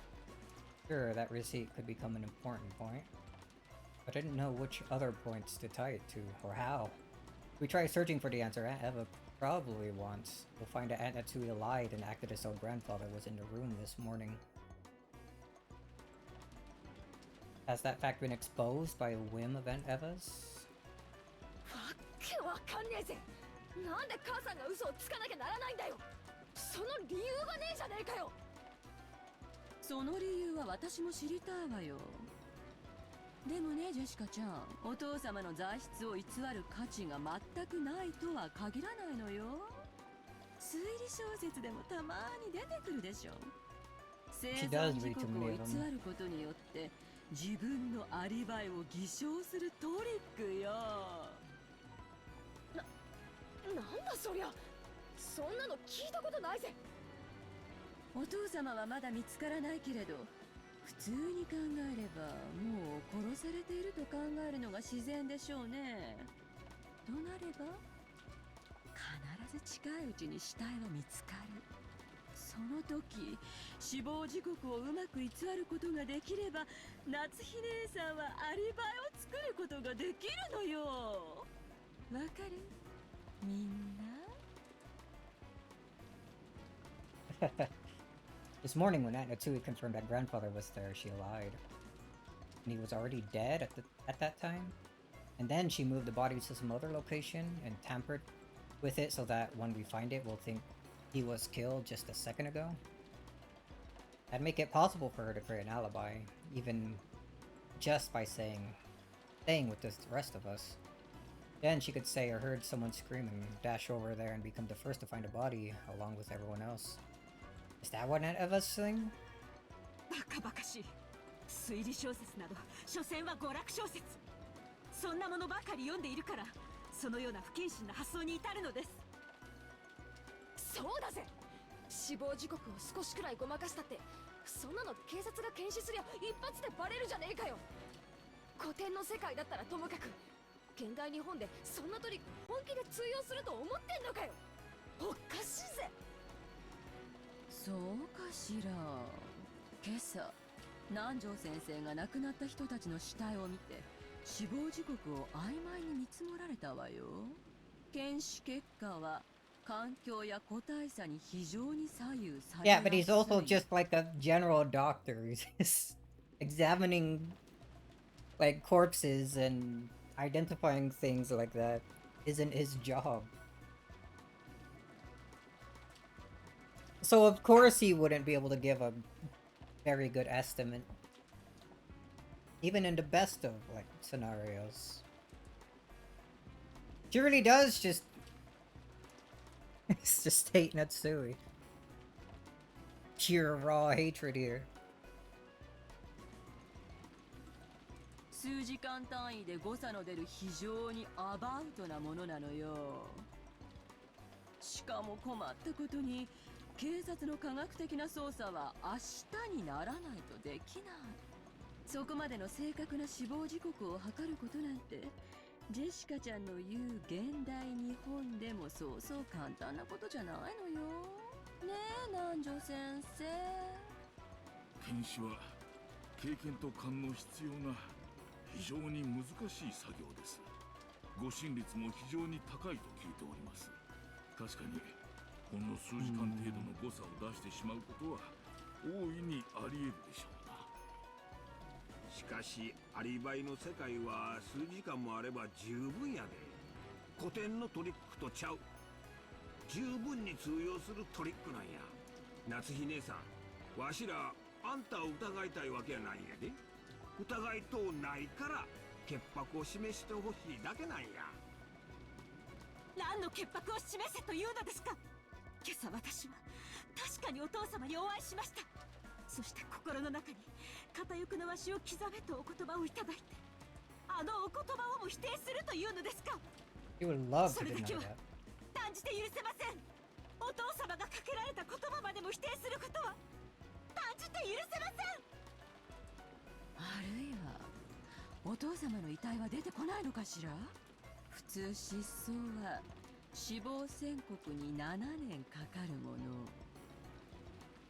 Really? Is that a thing? 余命残りわずかなお父様を7年も延命しその財産を独占するにはなんともうまいやり方じゃない。聞き捨てなりません。それ以上は聞き捨てがなりません。私は後ろ宮夏。この身に片翼のわしをまとう資格はなくとも胸の中にしかと刻まれています。当主跡継ぎのクラウスの妻としてその責務を代行する私に向かって何たる暴言。何その銃で私を撃つの。いいわよ撃っちゃえばどうせ言い逃れも思いつかなくて苦し紛れなんでしょ。やりなさいよ。暴力で真実をごまかしてごらんなさいよ。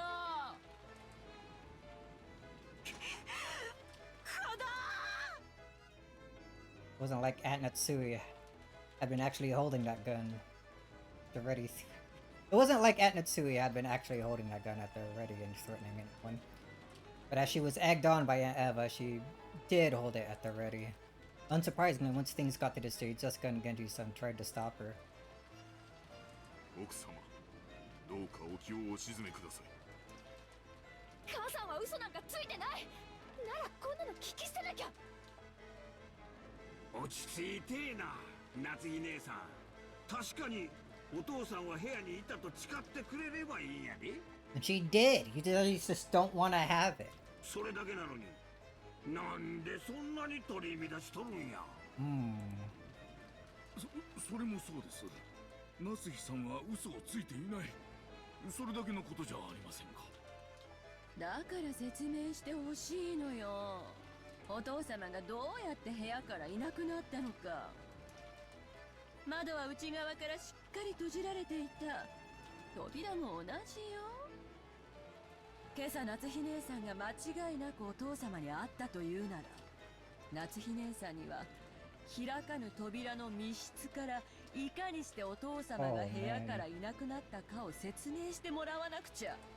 じゃないと姉さんが嘘つきってことにやっぱりな。あなたという人、どこまで私を愚弄すれば。反論したいならぜひしなさいな。そうね、今すぐこの場で釈明をしてみなさい。そうしたらあなたを疑ったことを謝ってあげてもいいわ。あの書斎の密室からお父様はいかにして抜け出したのか。そんなこと説明もできませんし、不要です。そうなら私が説明してあげるわよ。私の立場も姉さんの立場もいいとこ取りのとても仲良しな説明なんだから。姉さんの言う今朝の時点でお父様が在室していたことを信じてあげるわよ。でも次に扉が開かれた時にお父様はいなかった。ここまでは依存ないわよね。あなたの言うことにこれ以上耳を傾ける気はありません。その軽薄な口を慎みなさい。私の推理はこうよ。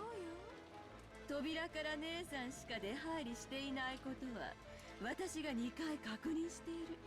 そしてレシートもそれを立証している。にもかかわらずお父様を部屋から出すパズルの答えは窓よ。窓から出したのよ。夏日姉さんはお父様を3階の書斎の窓から中庭に突き落としたのよ。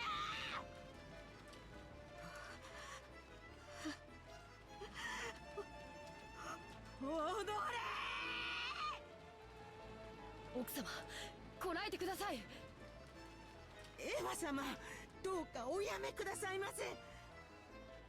その後中庭に転落して死んだお父様の遺体は夏日姉さんが屋敷内の戸締まりを確認すると言って出て行った時にどこかへ隠したのよ。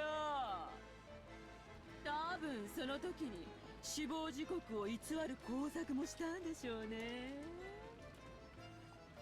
クラウス兄さんたちの事件も、さらに昨べのビアトリーチェの事件もひっくるめて、ナスシさんが怪しい可能性が非常に高いっちゅうことだ。本当ならこんなことを言いたくはない。だがもうぶちまけてしまったからには仕方がない。頼むわ、夏希姉さん。どうか自分の無実を説明してくれんか。さもないとわしはあんたを疑わなきゃならんのや。Well, maybe the fact that her husband is dead and she wouldn't have done that. なぜこの私が Really focusing really hard on just the grandfather こ part. の私が後宮夏日がこのような恥ずかしめを。Looks like we got everyone's views on record now. Alright, Battler. What's your take here? You hated him, of course. Ah, yes. ダメだな。全然ダメだぜ。エヴァおばさん。Oh? ダメって何がだよ、バトラー。So looked up at me, hanging on to my every word. Eva's expression was confident as ever. 全然ダメって何が？バトラ君、聞かせてよ。一方からしか見られないから、夏日おばさんしかありえないって思い込んじまうのさ。別に夏日おばさんを擁護するわけじゃねえが、そんなハッタリのチェックメイトじゃ通用しねえってレシートを軸にした推理はまずまずだとは思う。筋は悪くない。だが俺の採点じゃせいぜい65点ってとこだ。 Yo, just barely passing at a 65. これが答案なら居残りで補修ってとこだぜ。A little less than pass. じゃあレシートで封印されている扉をどうやって破ってお父様を失踪させられるというの？私の説以外。エヴァおばさんの説は確かに面白い。そしてその説以外にじい様が失踪できる方法がないって言い切れるなら、最終目撃者である夏日おばさんが黒であると確かに言い切れるだろう。だが夏日おばさんが無実で濡れ衣である可能性が残っている以上、そうだと断言。ならバトラ君は夏日姉さん以外の誰にお父様を失踪させられたというの？姉さんしかありえないのよ。私のレシートがそれを証明してしまったわ。一度目に書斎に訪れた夏日姉さん、そして二度目に私と訪れるまでの間、書斎は完全に密室で密室開封後には失踪している。これで夏日姉さんが犯人じゃないというなら、どんなトリックがあるっていうの？だから65点なんだよ、エヴァおばさん。じゃあここでチェス盤をひっくり返す。Yeah, spin the chessboard. どうやって外部からじい様を失踪させるかじゃない。どうやって内部からじい様が失踪するかって考えるんだ。扉にはレシートが挟まれていたから使用されていない。窓も出ることはできても外側からは施錠できず、しかもエヴァおばさんは書斎を訪れた時に窓の施錠を確認している。だから窓も使用されていない。その時点では確かに書斎は密室だった。 Hiding under the desk. これは認めるしかない。だがしかし書斎は永遠に密室だったわけじゃない。レシートの封印さえ解かれれば扉は使用可能になり脱出可能になる。つまり夏日おばさんがどうやってじい様を失踪させたかじゃない。 It's how did grandfather escape? じい様は書斎を脱出したのかって考えるんだよ。じい様の書斎はただの書斎じゃねえんだよな。源氏さんの話じゃトイレからキッチン、ベッドルームまであるちょいとした家並みじゃねえか。 It is held out in the bathroom, waiting for them to open the door and leave again, so he can go out later. 例えばベッドの下にでも潜って隠れたら、エヴァおばさんもそこまで調べてきたわけじゃねえだろ。そしておばさんたちは失踪したと思い開花へ戻る。この時レシートはもうない。つまりじい様は密室である間は部屋に隠れ続け、エヴァおばさんたちをやり過ごした後に部屋から脱出することでこの密室を破ることができる。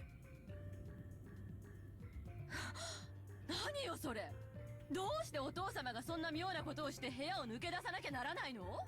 口頭無形にも程があるわよ。ああ、口頭無形かもな。だがそれでも夏日おばさんが濡れ衣かもしれない可能性は示してる。エヴァおばさんのレシートは完璧じゃねえ。チェスで言えばチェックくらいにはなったろ。だがチェックメイトじゃねえ。そして俺が最高に気に入らねえのは、それを夏日おばさんに釈明しろと迫って、それができなきゃ黒だって断定しようとしたエヴァおばさんのその論法さ。それがまかり通るってんなら、この後ろ宮ここでもう一回チェス盤をひっくり返させてもらおうじゃねえか。 Yo, we turned it to Phoenix right.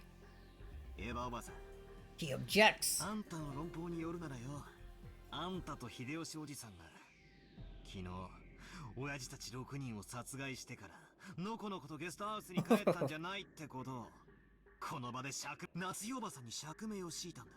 あんたにはもちろん自身の潔白を釈明できるんだろう。じいさまの遺産が全部転がり込むエヴァおばさんよ。そうだぜ。エヴァおばさんだって十分怪しいじゃねえかよ。母さんがじいさまの最終目撃者だから怪しいって言うなら、エヴァおばさんだって父さんたちの最終目撃者じゃないか。バトラの言う通りだぜ。自分たちは殺してないってことを証明してみせろよ。僕もお母さんの推理は少し Oh, 勇み足だと even 思う。 George is like, yo. I think you were going a bit hard there. レシートの件は確かに重要なヒントだと思う。でもそれはバトラ君の言う通り、夏日おばさんが何がしかの犯人であることを断定できるものじゃない。Especially when they're not even sure that the grandfather is dead. 僕たちは等しく全員が容疑者なんだ。夏日おばさんだけが責められる道理はない。誇り高きお父様が床に這いつくばってベッドの下に、そんなざれ言で説明がつくと思って。Oh, それならエヴァおばさんが先に説明しろよ。 trying to deflect. 特によ、誰がどうやって殺して、そして自分が関わっていないという証拠を示してみろってんだ。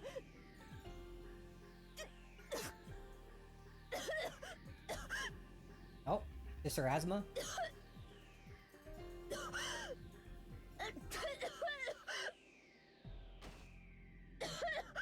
Oh, she collapsed.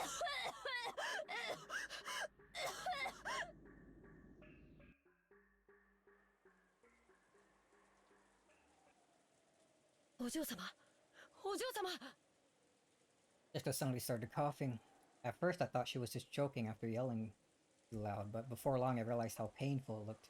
Just kept coughing and choking down on her hands and knees. ジェシカ、しっかり。なんじゃ先生。ジェシカさん、吸入器を早く。ええ、私が持ってきているのがあります。 Oh, prepared. Dr. Nanjo pulled a bronchodilator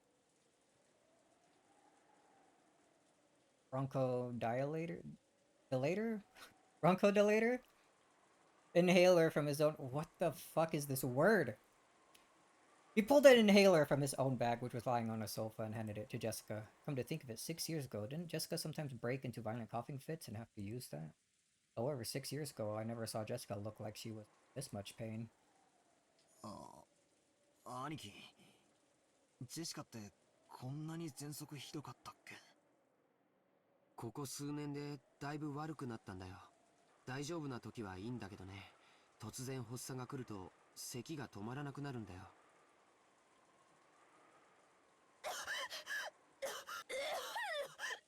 Jeez. お嬢様、お薬です。さあ。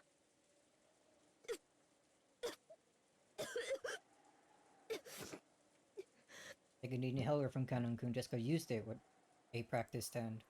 Looked like her throat would still itch for a while, but she had it under control. 大丈夫かよジェシカ。びっくりしたぜ。大したことねえよ。心配すんじゃねえぜ。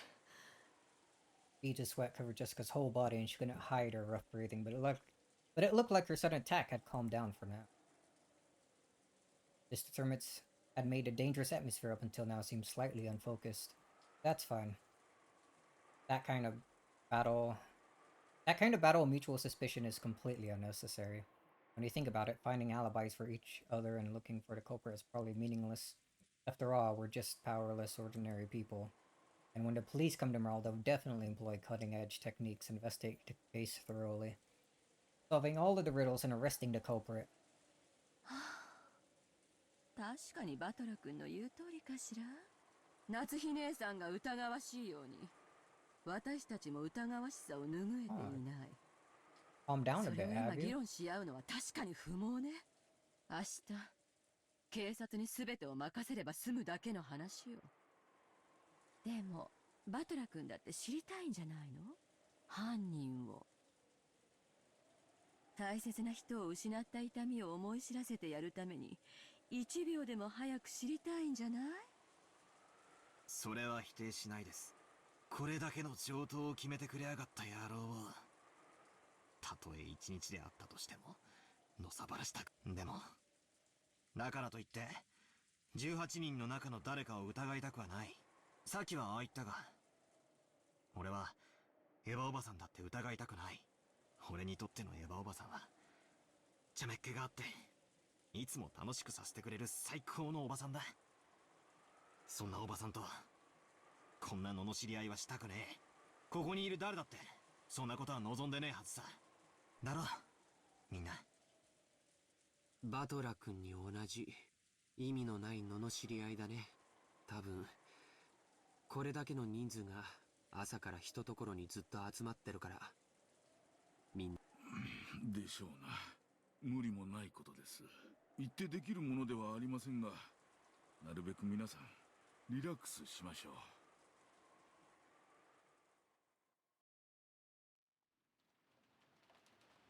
This is a long day. エヴァ、わしらも頭を冷やすべきとちゃうか。レシートの件は確かにお父さんの失踪を探る上で重要な手がかりになると思うで。警察が来たら話すといいやろ。そうね、そうレシートの一件でつい鬼の首を取ったような気持ちになっちゃったのね。 Maybe a little bit more than just a little. 確かに夏日姉さんだけを疑うのはフェアじゃないわ。 Isn't fair, but you still enjoyed it. 私たちだって等しく疑わしい。でもねバトラ君、レシートの話だけは本当よ。これ忘れないでね。そしてこれがどういう意味を持つかもう一度よく考えてみてね。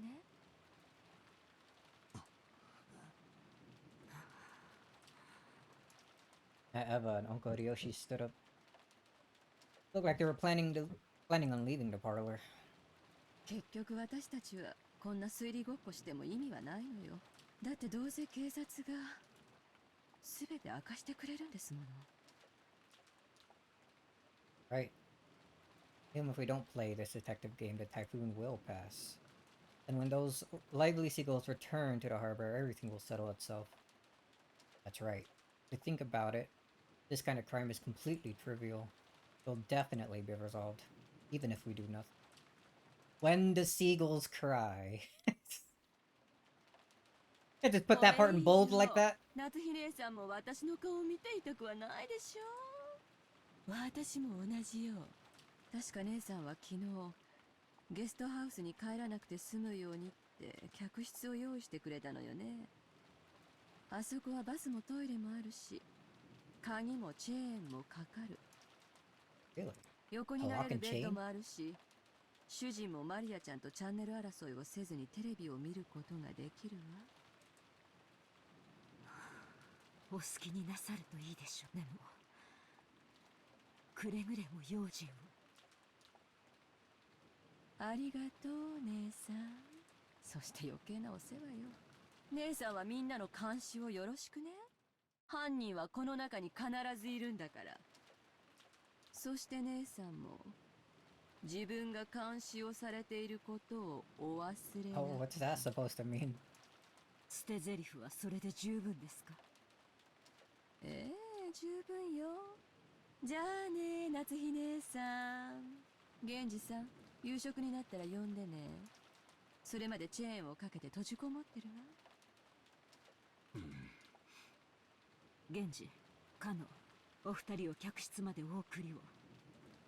結構よ。送り狼なんて嫌だもの。 Shady, huh? むしろ私たちが部屋に行くまで誰もこの部屋を出ないでくれる方が安心よ。ジョージ行くわよ。僕はここでみんなといるよ。ジョージ、この部屋に犯人がいるのよ。そんなところにいるつもり？この部屋を出るということは親族の誰かを疑うのと同じことだよ。僕はあんな恐ろしいことができる人間が親族にいるなんて信じない。ジョージ、あなたからも言ってやってよ。ジョージももう一人前の男や。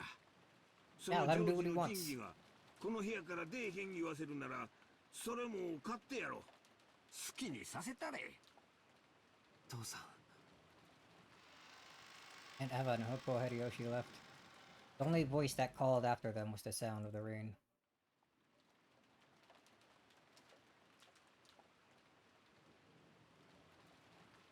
Chandelier! The parlor was being buried beneath this savage atmosphere. When I looked at the clock, I was surprised to find that it was already evening. Had we really spent that much time worrying about needless things, talking with each other, fighting with each other? Feeling bored, I started scratching at my head when her and I made eye contact. I was a little surprised since I thought she was completely immersed in the TV. 今なら信じるぜ。手紙も殺人もすべてベアトリーチェの仕業だ。いや、むしろ頼むからそうだと名乗り出てほしいぜ。19人目の仕業ってことにさせてくれ。じゃなきゃ俺たち18人はいつまでも互いを疑い合わなくちゃならねえ。これなら19人目の存在を信じる方がマシさ。扉も窓も開けずにじいさまを外へ連れ出すなんて、ベアトリーチェならお茶の子さいさいなんだろう。 Rhea, after taking a single short breath, hung her head and then raised again. そうだよ。 The change! 魔女の前に扉の鍵なんて何の役にも立たないんだよ。ベアトリーチェは72中のすべてに精通し、 72? There are that many? 33位のガープは望む相手を望む場所へ瞬時に運ぶ力を与えるし、彼女にとってどのような密室に閉じこもった人間だろうと連れ出すことは難しいことでも何でもないんだよ。魔女はすげえな。頼むから、もしまだ事件を起こす気なら絶対に人間には無理なことをして、俺に19人目を。いや、魔女の存在を信じさせてくれよ。いいよ。あったら伝えておくよ。Oh man. How could he do something more messed up than like the first set of murders? Crap. Nothing's made sense to me for a while now. Just when I want to believe in a 19th person, I deny it. And just when I want to believe there are only 18 people, I deny that too. Tear apart the two who are close. Eva and Hideyoshi did say they were going to a room and they were locking it. Staying in there until dinner. Evening's about to pass. Want to do in a way no human could. Just tear them up completely inside their room. When everyone else is still outside, yeah? Even though I want there to be more than just 18 people here, I can't accept the existence of that 19th person. In short, even though there are more than 18 people, there are less than 19 people. They death flag themselves so hard. Indeed. Maybe that's one of the reasonings of George staying behind in this like part of the story. So that them two could be alone, no one else watching them like enter the rooms or being inside there with them. Number of these people at the mansion is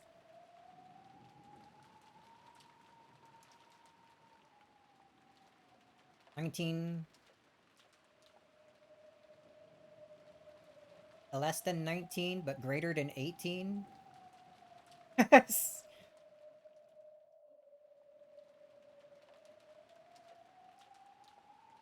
So the number of people can't be represented by an integer. However, it's impossible for there to be anything after the decimal point. You shouldn't be able to show the number of people at anything but an integer, and yet less than 19, but more than 18. How do you explain the fraction less than 1? No wonder. That 19th person was something that couldn't be seen. That's why, since you can only write the number of people as an integer, you couldn't see that person. That witch cannot be seen, because Beatrice has no body. Therefore, she's invisible. Is there a 19th person? Or not? Is the witch? Or not? Is any of this real? Or not? Greater than 19.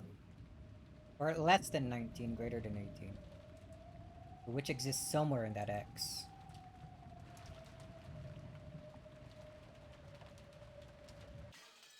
Oh, there's the glass break. That one took a long time. Ooh. 7?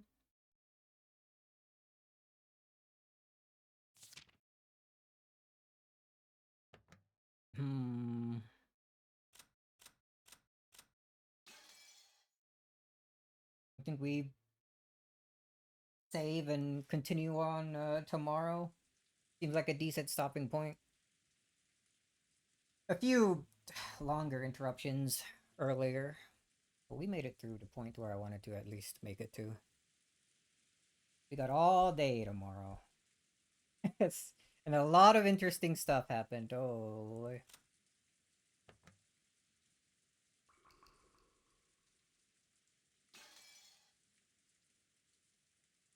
I guess just to double check, all the characters are still the same.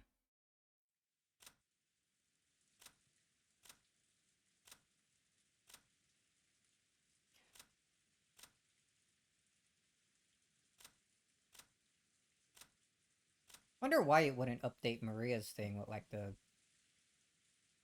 info about how she like basically changes her personality. Ugh. Next stopping point would be about 2 hours from now.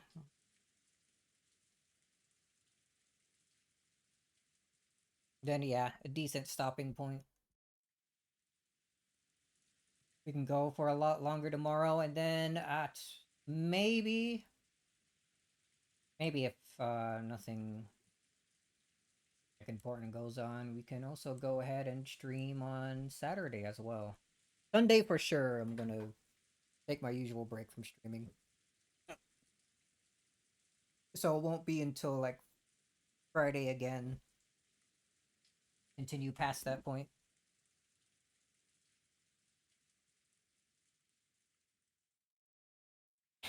Cypher are two wolves and both of them have autism. Yo, just like me. Update. The character pages only really update for deaths or going missing. Spoilers, that means someone else is gonna go missing. I can't believe this. How could you spoil the story? Like he doesn't want me to play anymore. It's... Oh man. Tear apart the two who are close. It has to be Eva and Hideyoshi. I would go almost as far as to start betting money on it that them two are gonna be next. And just like Battler requested, it's gonna be in some absolutely horrible way.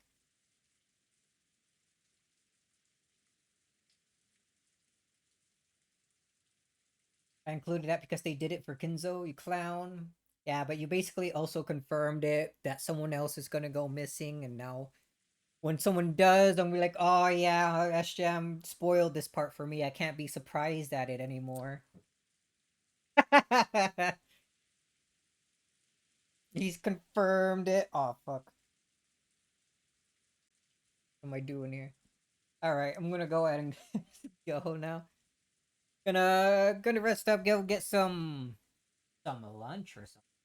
Don't call me stupid, that's very mean. Mods ban him. But yeah, gonna go get some food. I didn't get to eat breakfast because I woke up at like freaking 8:50. I overslept. Basically all I had were like 3 cups of coffee. Dumb stoop. Ah, that's gone too far. I'm out of here before I get insulted even more. As always, don't remember to watch me. Thanks for watching. See you all next time. Tomorrow, Umineko. Continue. For another 4 to 6 hours, probably. Fun. Yeah.